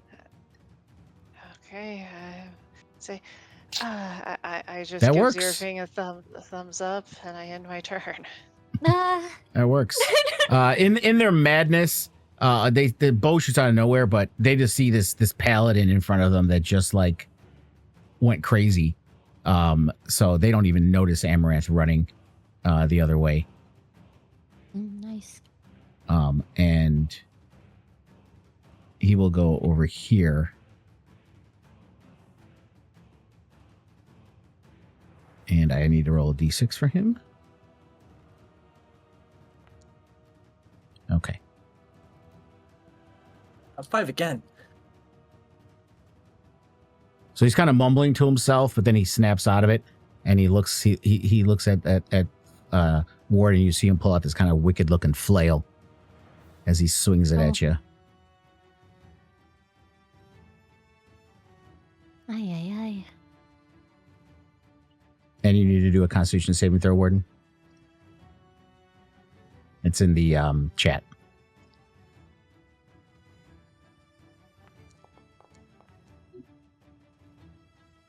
Okay. Was that rolled? Those 2 dice. I don't know why it rolled twice. Why is it doing this lately? I didn't do that with my regular attack. I just clicked it one time. Yeah. Let's Well, would both of them have saved? that's what I'm looking at. That's the case. Yeah, both of he would have had a 12. But no, the other one wouldn't have saved. Oh. He needs to roll DC 13 because he rolled a 10 and he has +2, so he would have had a 12. Let me see here. I think Warden is immune to poison anyway. Yeah, are you immune to poison? I believe Is that so. a paladin thing? No, it's a construct. Construct It's thing. a Warforged thing. Yeah, resistance to poison. Resistant to poison, yes. Yes. I'm immune to disease. Yes. So that doesn't matter anyway. All right. Okay. And that is the end of his turn. Natasha. But did Warden get hit for some damage, or? Oh, the damage you got hit for, yeah. Oh no, wait a minute. It was +5 to hit. Where did he roll to hit? I don't think there was a roll to hit.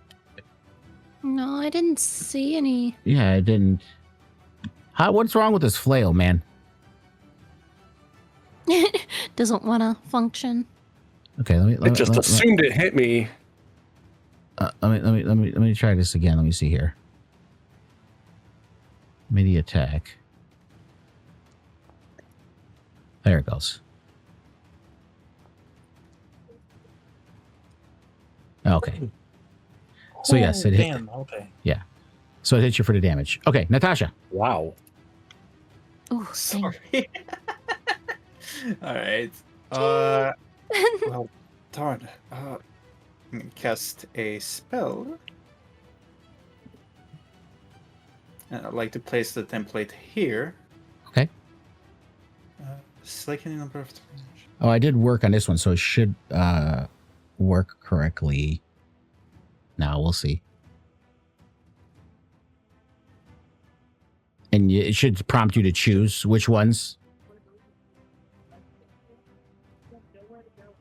Did a dialogue pop up, Hannah, to let you select which characters?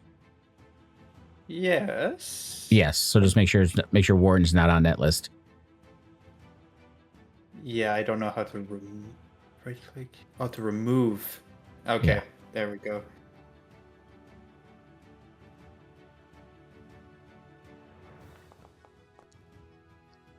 Not bad. 24 damage total. Oof. I don't Okay, think it's my own roll. It didn't do anything. I just saw 2 D6s roll. That's all I saw. Yeah, I thought it. Forge is being fun tonight. Okay, hold on a second. Let me try Oh, so goofy. casting this myself from you and see what happens. So let's take this template out of here.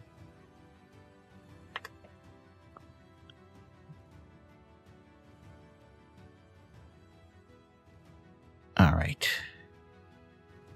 Wither and Bloom, second level. We will not use a spell slot because you already used a spell slot.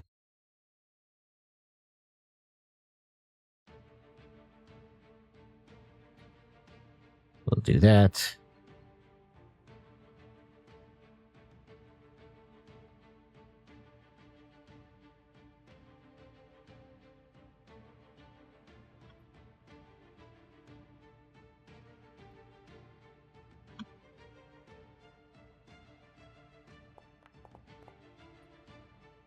Okay, there it goes.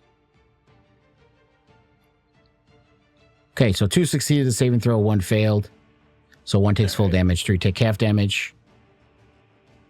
And for Warden, he can heal a D10, I believe, for him because that's his hit dice, plus my intelligence, so it's a D10 plus 3. Yeah. I guess I'll just roll that. Yeah, you can roll it or Warden, either one. I would just go ahead. If you want to roll it and then tell them, it's fine too. Okay, so you get 9 hit points back, Warden. Or Nice. 9 plus, yeah, you did a plus 3. So 9 hit points you get back. Yeah, that's a really good spell. Yeah, it What is. is it, 21 health total? I still cannot see my own rolls. That's weird. And that will actually end. So I'll take off one of his hits because that uses one of their hit dice, right? Yes, it does remove one of his hit Okay. dice. Okay, so I'll just manually take off one of them. Okay. And then I will move back a bit because I don't want to be too close to the fighting here. Mm-hmm. And yeah, that's gonna be my turn. Okay. Trex runs up. Trex going to use wand. And all right. Fairy let's take a fire is look actually here. huge here. Let's take a look here.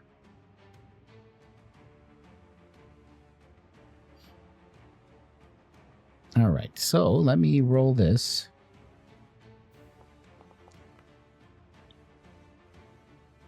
Oh, Okay. All right. that makes so me see think him- it's not going to be a fairy fire this time. you see him pull out the wand and start to talk in strange language. It's not language. And instead of shooting out, you see this energy kind of flow around him. Mm-hmm. And I knew it. wait, Ah. why is it doing that? It's supposed to only be him. Oh god, it's a huge radius. I don't know, but I don't think it shouldn't. So big. Okay, it didn't. The spell didn't work the way it's supposed to. But yeah, so you see Shrek. You see Trex shrink. Oh no! Oh no. Oh no! It's a tiny kobold. I'm not the Oh, smallest one jeez. in the party anymore. Ah! What happened? Trex, Yeah! you were supposed to fairy fire. Oh. All right, so now it's this berserker's turn. Oh, Do we just have a wild magic surge every turn? Is that what this is? I hope Not quite, not. but all right. Let me roll a d6 for him. Oh, okay. All right. So this one, you see him look towards Al, and looks like he's about to come run toward you, and you see him mumbling to himself, and he just, Scott, and it looks like he's having an argument with someone that is not there, and that's all he Huh. does. Oh. Celine. Yes. Alrighty, so I will move. 1, 2, 3, 5. So I'll move here, and then I will cast Vicious Mockery. Okay. On this guy.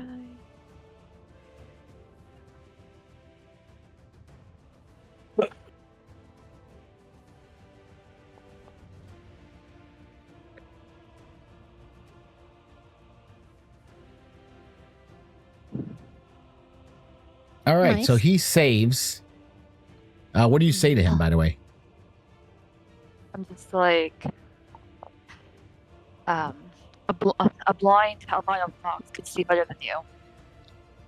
And you say that, and you see him. He's still talking to this whatever to nobody. And he doesn't even. He completely ignores you as he's having a conversation with someone who is not there. Also, something I've noticed, these guys are called Shardolin Berserkers. Yes. Like that. You don't know that, though. Fucking Dark Crystal. Yes. Oh, okay. But Us You just see- metagame yes. knowledge. These are these Yes. Dark Crystal shit, right? Zeraphine, Mm, as the limited vision makes it a little difficult for you to see through the snow. yeah. But you saw stuff flying out in certain areas, so you kind of know generally where they're at if you move up. Move up a little bit. Come down. Okay, I see a few. I'll keep moving up. And I will stop here. And then we'll look at Trex and go, a fairy fire, Trex. Fairy fire! Just He's so tiny- small you can't even understand him because it's coming out like. Ah, get back. And I will cast fairy fire on this group here. Okay. I was hoping to cast bless, but instead I will do this.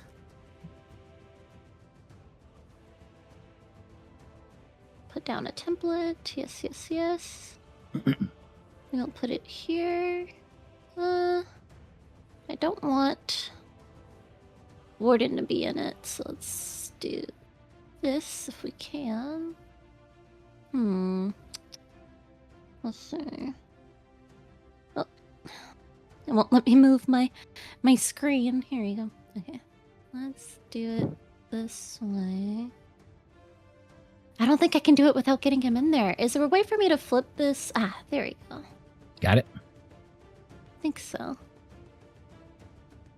Alright, I will just do these two, because I don't think there's a way for me to do it without You're getting... talking about fairy more fire. than- You're fine to get me in it. Are you sure? Fairy fire doesn't hurt affect me. anyone. Yeah, it doesn't hurt me. But it'll make them have advantage on you if No. you fail. It's Oh. only for your. No, it's only for your friends. I don't make it apply to everybody. it's Oh, only for your period. Okay, allies. great. Yeah. Nice. I'll do that then.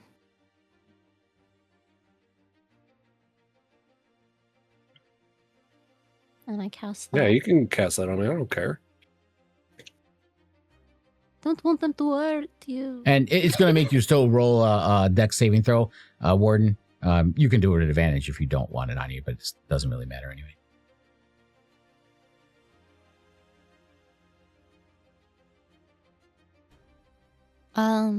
But Did it not roll the other than dex that, saving throws for the other guys? for the guys? No, I didn't. Not The really. hell? What the hell? What the hell? Okay, let's try this again. I'm going to break your concentration, and I'm going to try casting again. There's no reason why it works for me and not other people. If it like the other one did, we're not going to consume spell slot. And you did it at first level. You did it at Yeah, just my regular. okay.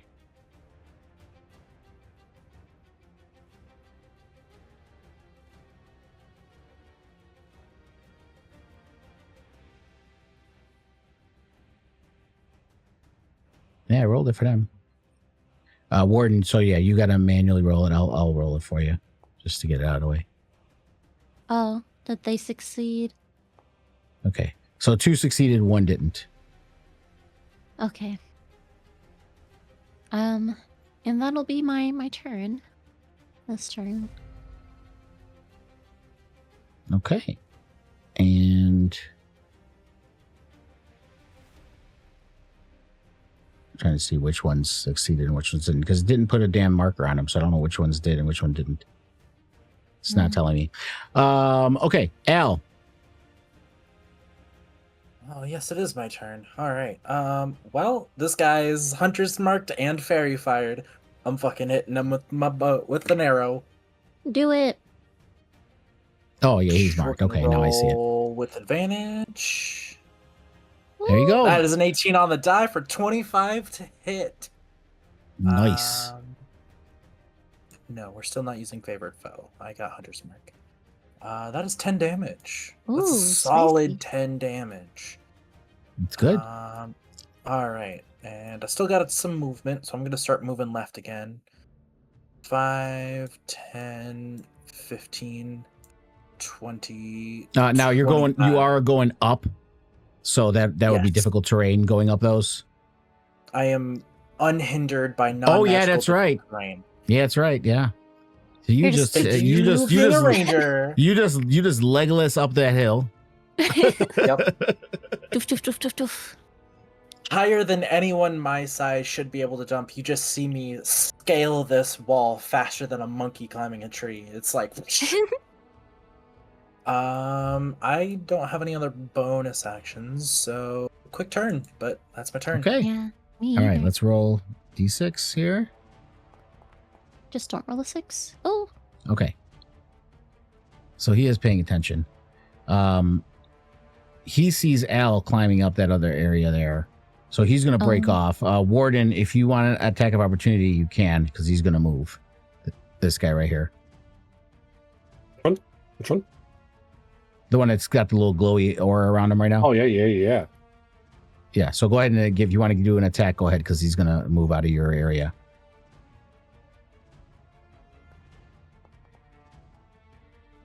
That's another good hit.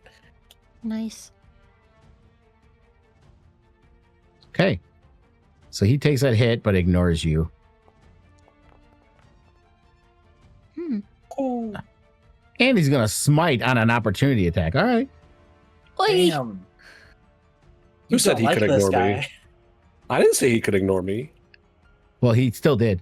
Oy, he gets these hit. guys. Ah!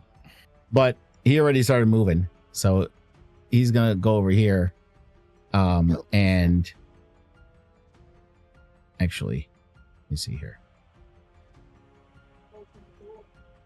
How much movement does he have?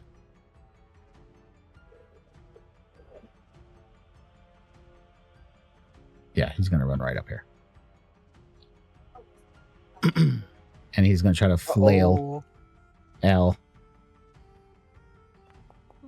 You know, I was really hoping to like maybe flank one of these guys. Wait, was that a miss or a hit? That was a That hit. was a hit. Okay. Oh, it didn't let me do my reaction. Because I was going to. Well, I'll still roll my con saving throw because I definitely need to do this. Yeah. And a drop Hunter's Mark. Okay. But And you're going to. as a reaction, I Mhm. am going to Spiny Shield. Okay. To try to reduce this damage. I didn't click on him. There we go. Yeah, I saw it pop up in the chat and then it disappeared. Because There it it gives is, you okay. a There timer we go. to react when you get attacked.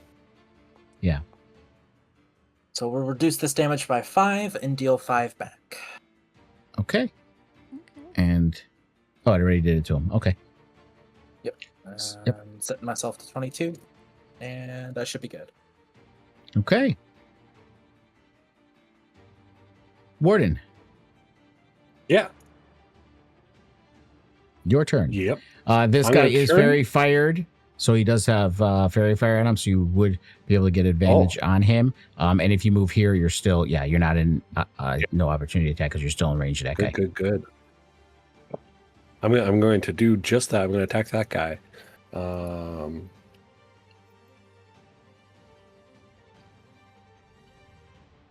Why so hard? Why so difficult?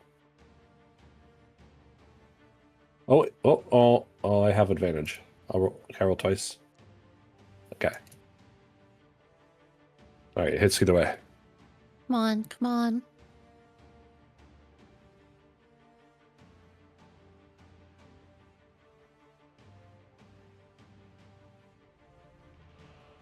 Oh, it's waiting on my roll to that. No.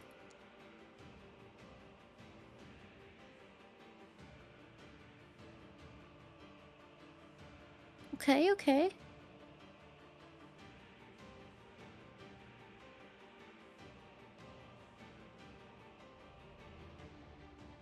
That's good. That's all I can do.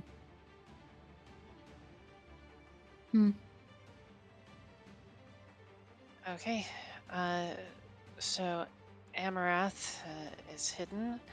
So again, she's just going to try to shoot the one near Warden, and she should have advantage. Oh, what? Oh my god! Yo, The Okay. 1 in 400. chill. It doesn't make the crit any better, but it's still awesome. Hopefully it was, I think I was targeting the wrong one, Lunga, I'm sorry. But anyway, then I'm going to do sneak attack. Oh, I and think you might be muted. am I muted? Sorry, yeah, I was mute. I know No, it was me. Lucas. It was me. Yeah, you did target the wrong one. No, you didn't. You said the one by him, right? You wanted to do that one there, yeah, right? yeah. Yeah, Okay, that's the now one that I'm you going- had targeted. Okay, now it's time for sneak attack. Which, why can't I find sneak attack? That is Where you weird. it doesn't look like you rolled the damage though for your Yes. head. There it goes. Okay. That is so Okay. many dice. Whoa. Nice. Yeah. Did that roll everything? That was your 24. sneak attack. That was your sneak attack and your regular damage. Okay. Yes. Yeah, he is that hit him hard. that bow that arrow looked like it came out at light speed and literally went into his flank and just like shot out the other side, like leaving a hole as it went all the way through. Nice. Amarath is like, maybe this bow isn't cursed after all. And then starts backing away again. Can I hide here? Yeah. You kind of popped up. You flew up, I will say. Yeah, because you have flight, so you kind of flew up, shot your bow, went back down again. And yeah, Okay. that's successful. Okay. You Seems got like this, these guys aren't very I say perceptive. before ducking down. Like a whack-a-mole. She just popped up and shot an arrow and it fell back down again. All right. So this guy's not happy. Seeing what's going on here. And he's going to go after Warden with his flail. Oh, he's flanked. Yes, he is.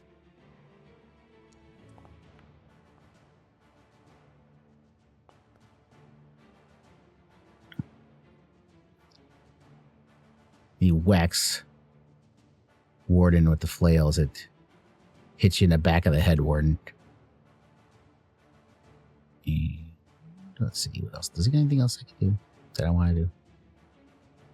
No. Okay, that is the end of his turn. Natasha, you see Warden kind of getting banged around over here.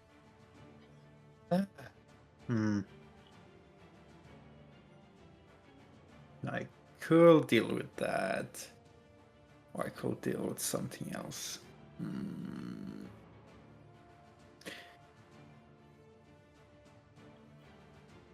Yeah.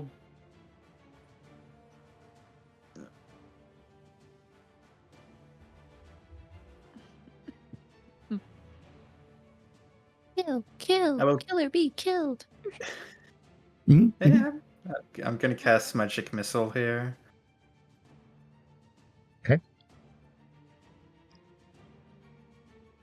Find my Magic Missile.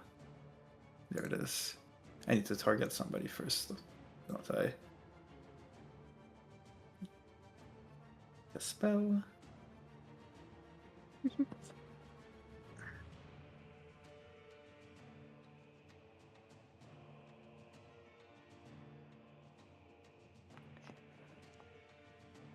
Nice. Yeah. I love the effect. Yes. And Nice. it goes down.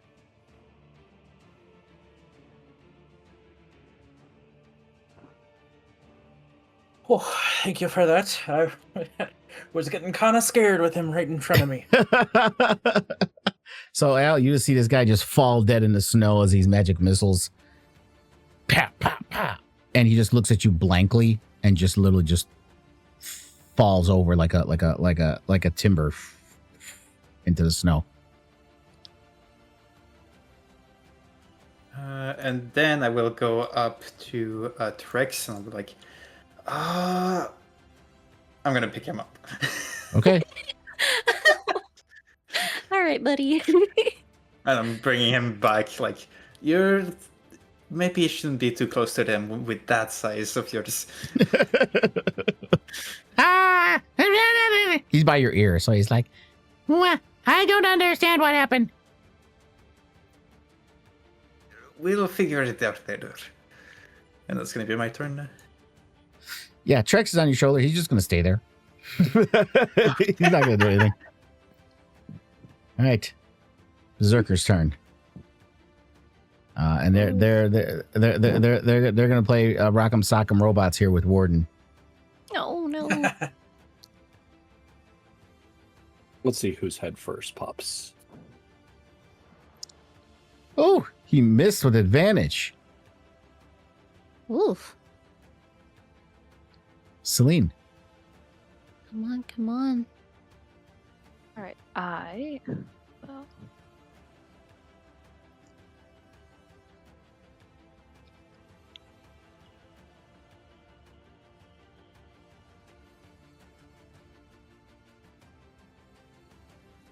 Vicious mockery again. Period. He fails this time. What do you say? What do you say, Celine? I say, winter squirrel can fight better than you. Ah, push. Three. Hey. Ah, you. Just horrible. Horrible. What? It's uncivilized coming from a berserker. And then Tell him again. Tell him again. little tear starts to roll down his cheek. Oh. Is that the end of your turn, Celine? Yes. Just about to. Okay. Zerfine. Okay. Seeing that these guys are trying to play whack-a-mole with my friend here, I'm gonna try to get rid of them, or at least try to make it easier for my friend. I'm gonna target the same guy I have fairy fired. I'm gonna guiding bolt him now. But There just you a go. small one. Just a small Very one. good. Not up the butt This this is time. Not up the butt, not the big, Okay. not the big kahuni. Here we go. All right, normal. Oh wait, advantage. Sorry, I'm supposed to do that at advantage. Yeah, you do need it with advantage because Oh, you rolled a thank net God. one on that one. Oh, brother. Let's try that again, brother. Okay, it's better. Much better. There we go. All right.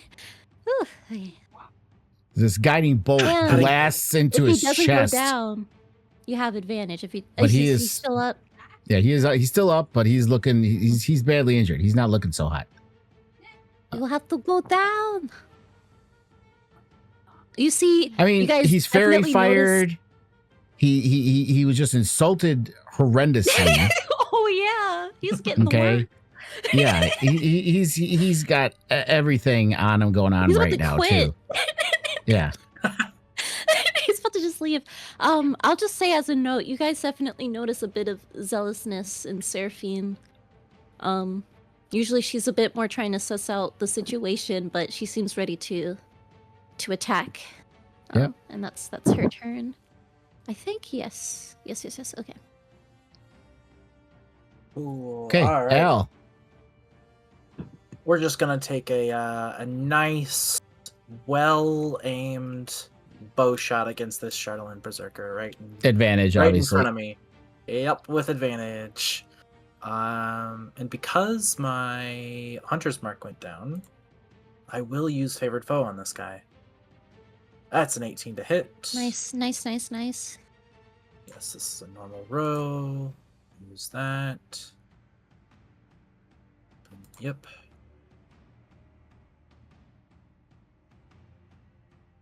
For a total of 10 Ooh. damage. Oof, he's looking kind of crispy right now. He's not looking so good. There's blood coming Oh. out of his ears. Arrow in his rump. Mm-hmm. And I am going to... Yeah, I was going to put the bow away and start running 5, 10, 15, 20, and going to be flanking this Berserker with Warden. Okay. Yeah. Even though he has advantage from fairy fire or already. Yeah, either way, yeah. but yeah. He's Look, I'm rock. assuming that this guy He's goes rock. down, and then on my next turn, I can run around the other side of this one. Yeah. I gotcha. Oh, I got it in my turn.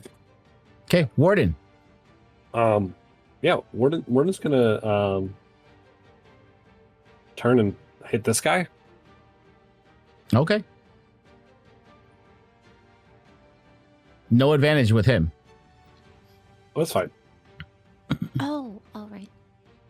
Are you sure that's fine? No, it was a 20. I made it fell. Oh gosh, dang it. Hey, listen, he went for it on 4th down. Amaranth. Okay. Oh, Well, shoot. first, Amaranth is going to move forward a bit so she can see. You can, if you want to, go up an elevation. Okay, Two. that makes sense. Yeah, because you do have flight, so. Okay. Go up, I guess, really playing whack-a-mole. Looking at the one that's badly injured, I'm going to try to finish it off. I'm going to take out my bow. I don't know if this is with advantage. Yes, he has fairy fire on him. Okay.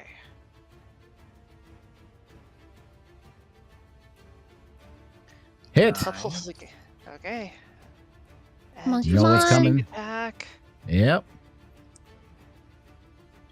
Okay. Amaranth's just Hey. having the day of her life today. Apparently, Al freaking her out has made her come back to her normal self when it comes to fighting. Kill. Okay, and then I go ahead and I try to hide again if I'm able. Yeah. Was there any flair you wanted to add on that for taking him out? Oh, just I'm looking at Al as I'm shooting it, and I'm really thinking about like, I'm like, no, I can't do that, and and before I really aim, the bow just seems to shoot on its own and kills the thing in front of Al, and then I go, okay, I hope he wasn't looking at me, thinking about Al, and tries to hide again. I love that. I can picture this in my head in slow motion. She flitters up behind a snowbank in slow motion, just looks at Al, just does the little pointing eyes at her and him. I'm watching you, and it turns her bow at the fucking Charlotte Berserker, and then flits back down behind a snowbank. Oh my god. Okay. Good and enough. Then that's me. All right, this guy seeing his buddies go down. Yeah, he disengages and takes off. Oh. Yeah, he disengages Anderson. and dashes. He's gone. I thought I was gonna quit. Hey, his buddies went down. Hard. Yeah. Did we? I think we scared them off. We need to get through here and fast. Yes, let's not stick in one place for too long, that's for sure. Alan, Trex is tiny. I was, yeah, it wears off for him at this point. The enlarge reduce as the minute ends up, and he goes back to full size again. He's still a small creature, but he goes back to full size on your shoulder, Natasha. Rolls off. Al and Warden, give me perception checks since you were right in front of melee range of these guys. Boom. That's a 2 on the die. Shout out to the That's 2 great. crew. Hey. Wow. Okay. Yeah, these guys were just fucking nuts. These guys are crazy. Talking to themselves and shit, and you're looking at them in the snow, and the other guy just ran away. You see him, and it's just kind of huffing it as he's running the other way. Yeah, snow's looking kind of heavy though. Mm-hmm. We need to get You out of see here. them? Does it look like he's going to come back with more berserkers? Probably not, but I don't want to sit here in case he does. Um, Great. Let's go, everyone. Just in case, right? Yeah. I will All take right. up the rear. Okay. You guys continue on for about another couple hours, traveling through the snow. And as you go, the sky gets darker than usual, and the snow starts to come down, something fierce, as a blizzard flows over you. You're literally barely moving through. Al, you've been in blizzards many times. Zerfine, you've been out here. You know what it's like. As your visibility is like almost hardly anything at all, and the snow is just flying out of everywhere. You guys so can choose. Do you guys want to still try to travel through the blizzard? I would like This to is voluntarily fail considered a Arctic, Constitution save right right? now. I'm sorry. I would like to voluntarily fail a Constitution save right now. Okay. Yeah. For story purposes. Yeah. Oh, yeah. So that makes sense. So as the blizzard starts, you guys are all kind of going, and you see Warden behind you kind of. Did you want to say anything, Warden, while you're winding down? I don't feel so good. Warden, he seems to be. Are you shutting down? We better wind him up. This is not. No, I don't like powering down. The blizzard, was he scared? He said they didn't like. Was it the blizzard? The storm? I think you just gotta turn the lever again more. Yeah, let's do that. By the way, you guys are like yelling as you hear. Oh yeah. Is he scared of the blizzard? Which also, while it's going on, I just want to confirm with you. Natural Explorer Arctic. Is this magical blizzard right now, or is this regular natural blizzard? It's natural blizzard. Cool. So difficult terrain doesn't slow our group's travel while we're going through here. This is definitely an Arctic wasteland. Right. And we it can't doesn't become lost except by magical means. So we can continue forward at the same pace if we want to. Yeah, I keep forgetting about that damn thing. Yeah. This is when, and I'm not going to retroactively change it. I could easily say that most blizzards could be magical because it's Oral's doing, but I'm not going to do that. Well, you don't know. Maybe it's like a white dragon or something that's making this blizzard. No. Oh yeah. No. It's Definitely not that. For the ranger. It's the one time for the ranger to shine. Right. You know, as opposed to jumping up that hill with no difficult terrain, as opposed to having his ambusher, where he had advantage. Everyone says ranger sucks, but ranger's pretty good when you're in your natural terrain. In your natural terrain, and Gloomstalker's helping you a bit too. So we always made fun of the ranger in our Tyranny of Dragons, Mickey, because Mickey's character Stevie was Drake Warden. Now at higher levels, when they got up to when they were level 13, 14, 15 and about to go after Tiamat, Drake Warden's pretty dope. But at the beginning levels, it's fucking horrible. It's just it's just you don't really get much. Yeah. So that thing for you, Al, that allows your entire party not to have difficult terrain. Yes, while we're traveling. Gotcha. While we're traveling during a combat and stuff like that, they still encounter difficult terrain. Yeah. And I mean, if there was there's other things with Blizzard. If you're in combat or using stuff, and it says that you don't lose your way as well. You said, right? Mm-hmm. Okay. Alrighty. Okay. So let's see here. Overland travel on foot with snowshoes. It's a 0.5 mile per hour.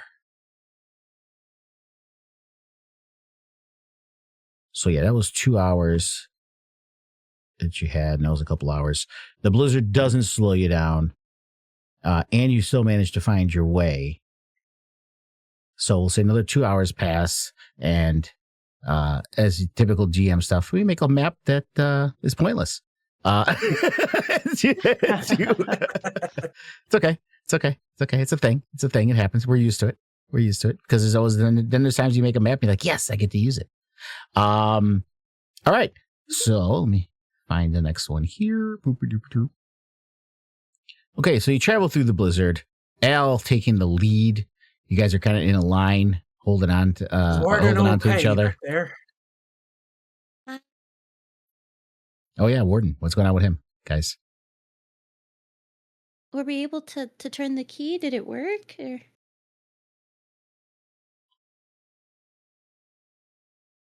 I think in this one incident that you'll find like the key is just like stuck. Oh. Does anyone have heat metal? Maybe that'll dislodge it. I try. I don't think mending's gonna do much. It's not broken.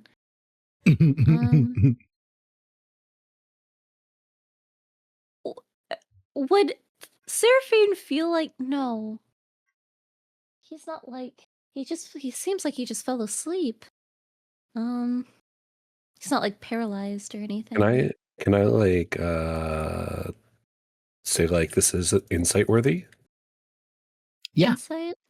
Yeah, it's definitely insight worthy then. Then try inciting.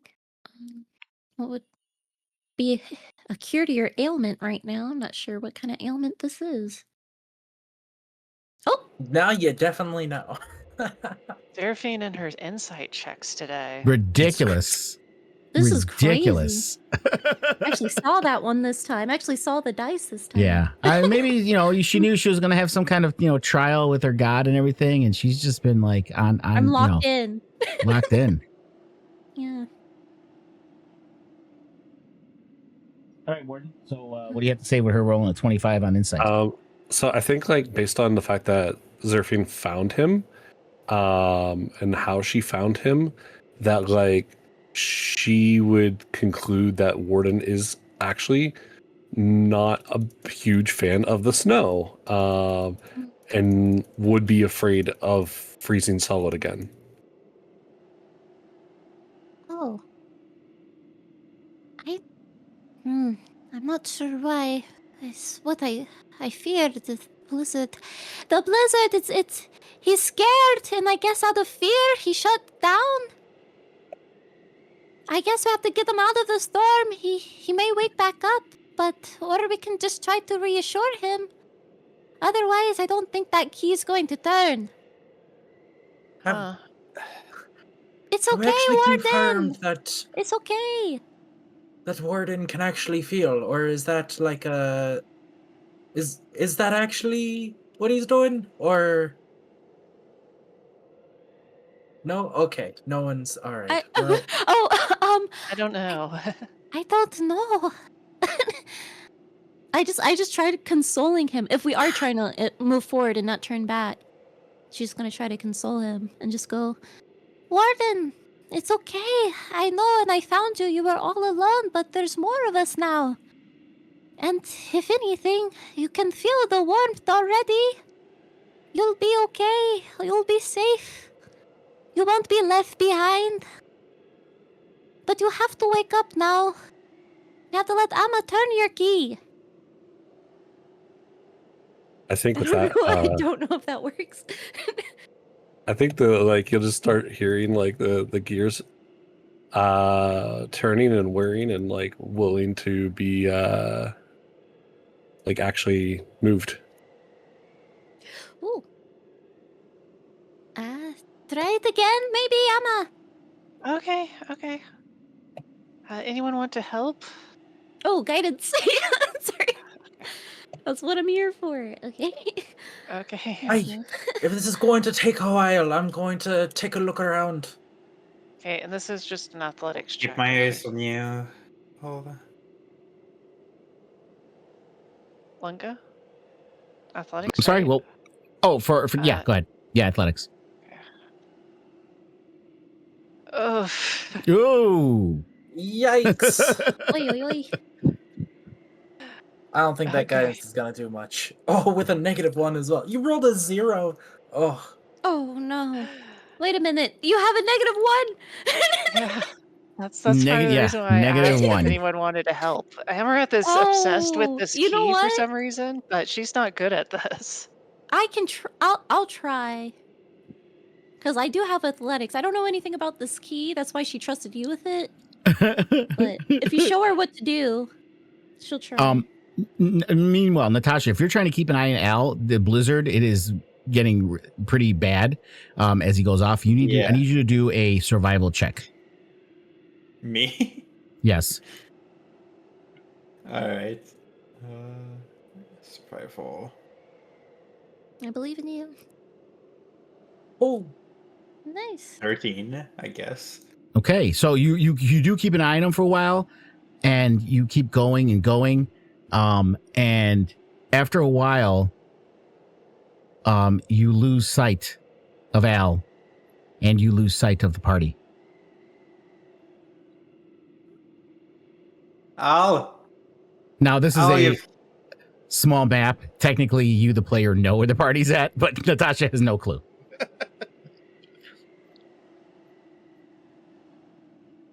Al, you went too far too fast. And Trex is with you, looking around. Where are we?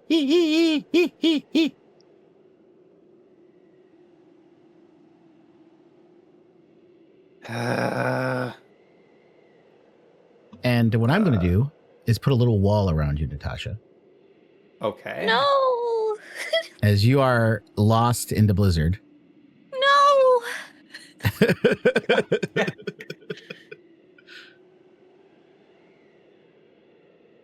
There it is. There it is.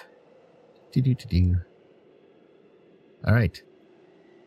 So yeah, you and Trex are lost in a blizzard. The rest of you, as you're dealing with Warden, you noticed you all heard Al said he's going to look around, and as you look over your shoulders, you don't see Al anymore. You don't see Natasha either. We better Surfing gets hurry. Surfing gets a And- little serious at noticing that. Also, I don't know if it'll help, but I'll try to warm the key. Not like so it's burning hot or anything, but so that it's pleasantly warm for surfing. Oh I yeah, was- that should help. I'm gonna try to just quickly do this, as I'm just kind of a little bit nervous that our companions are gone. Okay, let me try. I will make an athletics. Just straight athletics. I'm assuming you can guide yourself. Um, Oh, I don't think I you might need not to. need that. No. Not with that. Just kind of really digging. You see my hooves dig into the ground as I kind of get a good grip. And I just kind of poof. You see a little puff of snow as I just kind of get it turning. All right, Warden. So they're winding you, Warden. It starts to move. I think Warden's all good then, you know. But he comes back and he's what like, then? "Yes, Are you awake? yes." Okay. We have to stay together. We just lost Al and Natasha. I have to be Yes. quick. I have to look quickly to see. I know they went this way. You have and no idea which way they went. I didn't see which way they walked off. I mean, you saw them kind of walk off, but the visibility is so low, you lost sight of them after like 30 feet. Yeah. All right. Then they just got enveloped in a wall of white. Will. I got a plan. Everybody stay calm. You got a plan? Well, I was Torches. calm until you said that. And now I kind of feel like no one knows what they're doing here. I think while you're figuring this out, you hear Al yelling, "Help! I think there's more of these whatever those berserkers are." If you can hear. Wait, I can hear and his it's off voice. just like in You can the hear, distance yeah. to your left. I'll say this just for is Zeraphine living out, being nomadic out here? I just wanted to make a survival check because I am proficient in that. Yeah, but I just you're there's gonna no get tracks that. to follow. Yeah, no the tracks are track. getting well. Survival is for. I mean, I can come up with RP reasons. It's not a problem. Like for you, you've been out in the tundra. You're not as skilled like Alice as a ranger, but your family and your tribe being nomads, you've been out in the tundra, so you have an understanding of this. You do know when there's blizzard conditions like this, you could hear maybe about 100 feet. So Al isn't too far away, but he's not super close either. And yeah, if you so you can do a survival check. What are you trying to do? You trying to find Al? You trying to find Natasha? Yeah, I was just trying to get a general sense of where they both went. I assume Natasha followed Al, is what I'm assuming. So I would follow Al since I heard his voice. Yeah, go ahead and give me the survival check. I Okay, think and I will give also myself have a solution. guidance. Okay. Okay. And I don't know how light travels either. Because he said it's obscured. I don't know how deep. Yeah, it's heavily obscured, so the light doesn't relieve blizzard conditions. Think of like high beams and fogs. It doesn't really do much. It's a whiteout condition, so the light doesn't just reflects off of the white. You really can't. So light doesn't give you anything better. You wouldn't be able to notice anything. All right. No. Here I go. Survival with my guidance. Let's just roll good. I did not roll good. Guidance. Okay. And are you okay, I see. Okay, it all popped up at the same time. Yeah, but they were all it was all It should be a 15. I see a bunch of survival checks here. I see a 12, and then a 15.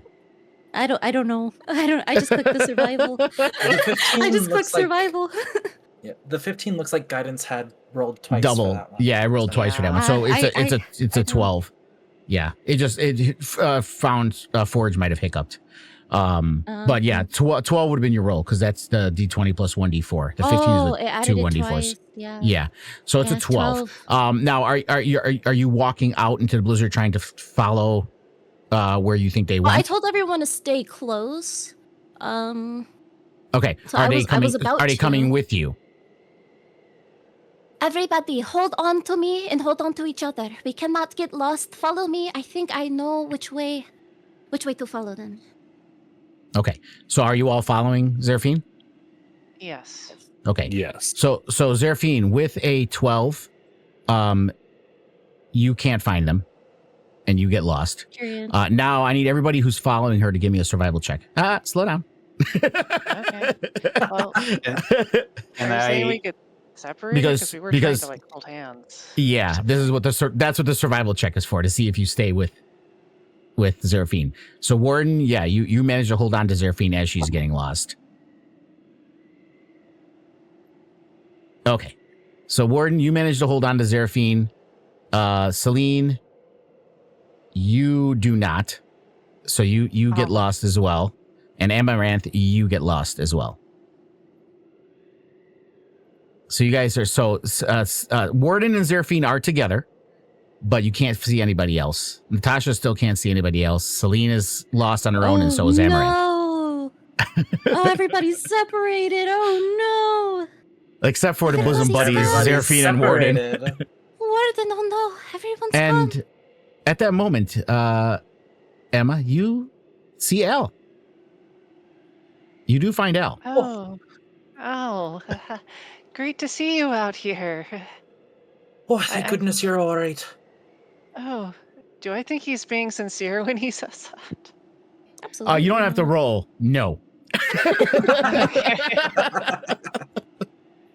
I'm like, Yeah, I'm just gonna fly up and see if I can see the others. No, I Um, definitely not do that right now. You're just gonna get blown away by this wind. The best thing you can do is stay close. Uh, okay. I'm like staring at him very intently. I am not keeping my eyes off his hands. Hmm. Okay. Do you like And- take I'm a step like, away from him?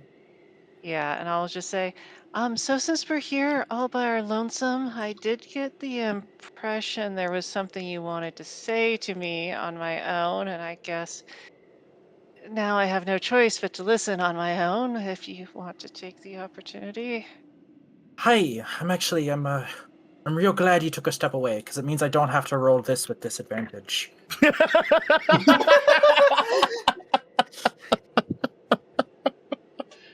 And you see him pull his longbow out and fire at you, Amaranth. 24 to Okay. hit. I mean, that hits. And Awesome. as he does that, you hear any of this? no, you guys are so separated from each other and lost. You will have opportunities to do checks once this is over. Okay. So with that, you see Al's form start to shift and change. And before you, you see someone that you do recognize. A man, a fae, named Alistair Vale. And you recognize him as one of the Baron's top assassins.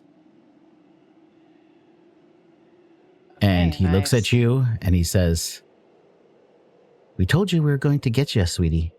And that's where we will end this. Oh, Cliffhanger jeez. time.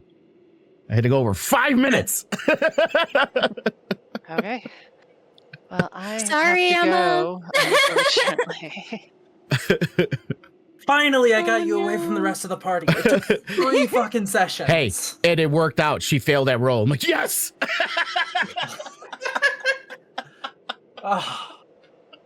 Ah, So where's all? that's a good question. Where's what? Where's all? Owl, like the real owl. Oh, a real Al? Yes. You, Yeah. your guess is as good as mine. Question. God damn it. Well, I gotta go, but I All look forward right. to next Oh session, my everyone. god. Well, I'll see you in a little bit, Dazzle. Bye. Alistair has a lot of shit. Just put it that way. He's a skilled Fey assassin, and it's gonna be all revealed next time, so I'm not worried about this. But Celine hit on it. She's like, "Changeling." Yep. That's what he is. I had no idea. He's, No idea what was going on. changelings are Fays, and his ability to shapeshift is not magic. It's magical, but it's not magic. He's not using magic. It's a innate species ability. So he's not casting a spell or anything like that to shapeshift. He just naturally does it. Just same thing like a doppelganger does. That's why doppelgangers and changelings are so hard to identify. The only way you can do it is by all your checks and all the stuff where you start wondering what's going on. The only thing that makes changelings so, and doppelgangers so challenging is when they capture who they usually they usually capture who they're going to impersonate, and they can scan their minds and That's what I'm saying. know Like, things like that how they did, know. How did it get here? Yeah, like how, Yeah. when, how and when and how. That How you and don't when. know, and that I'm not revealing. Oh, geez. I was about to say it, so thanks for saying How, that. when, and how. That I'm not saying.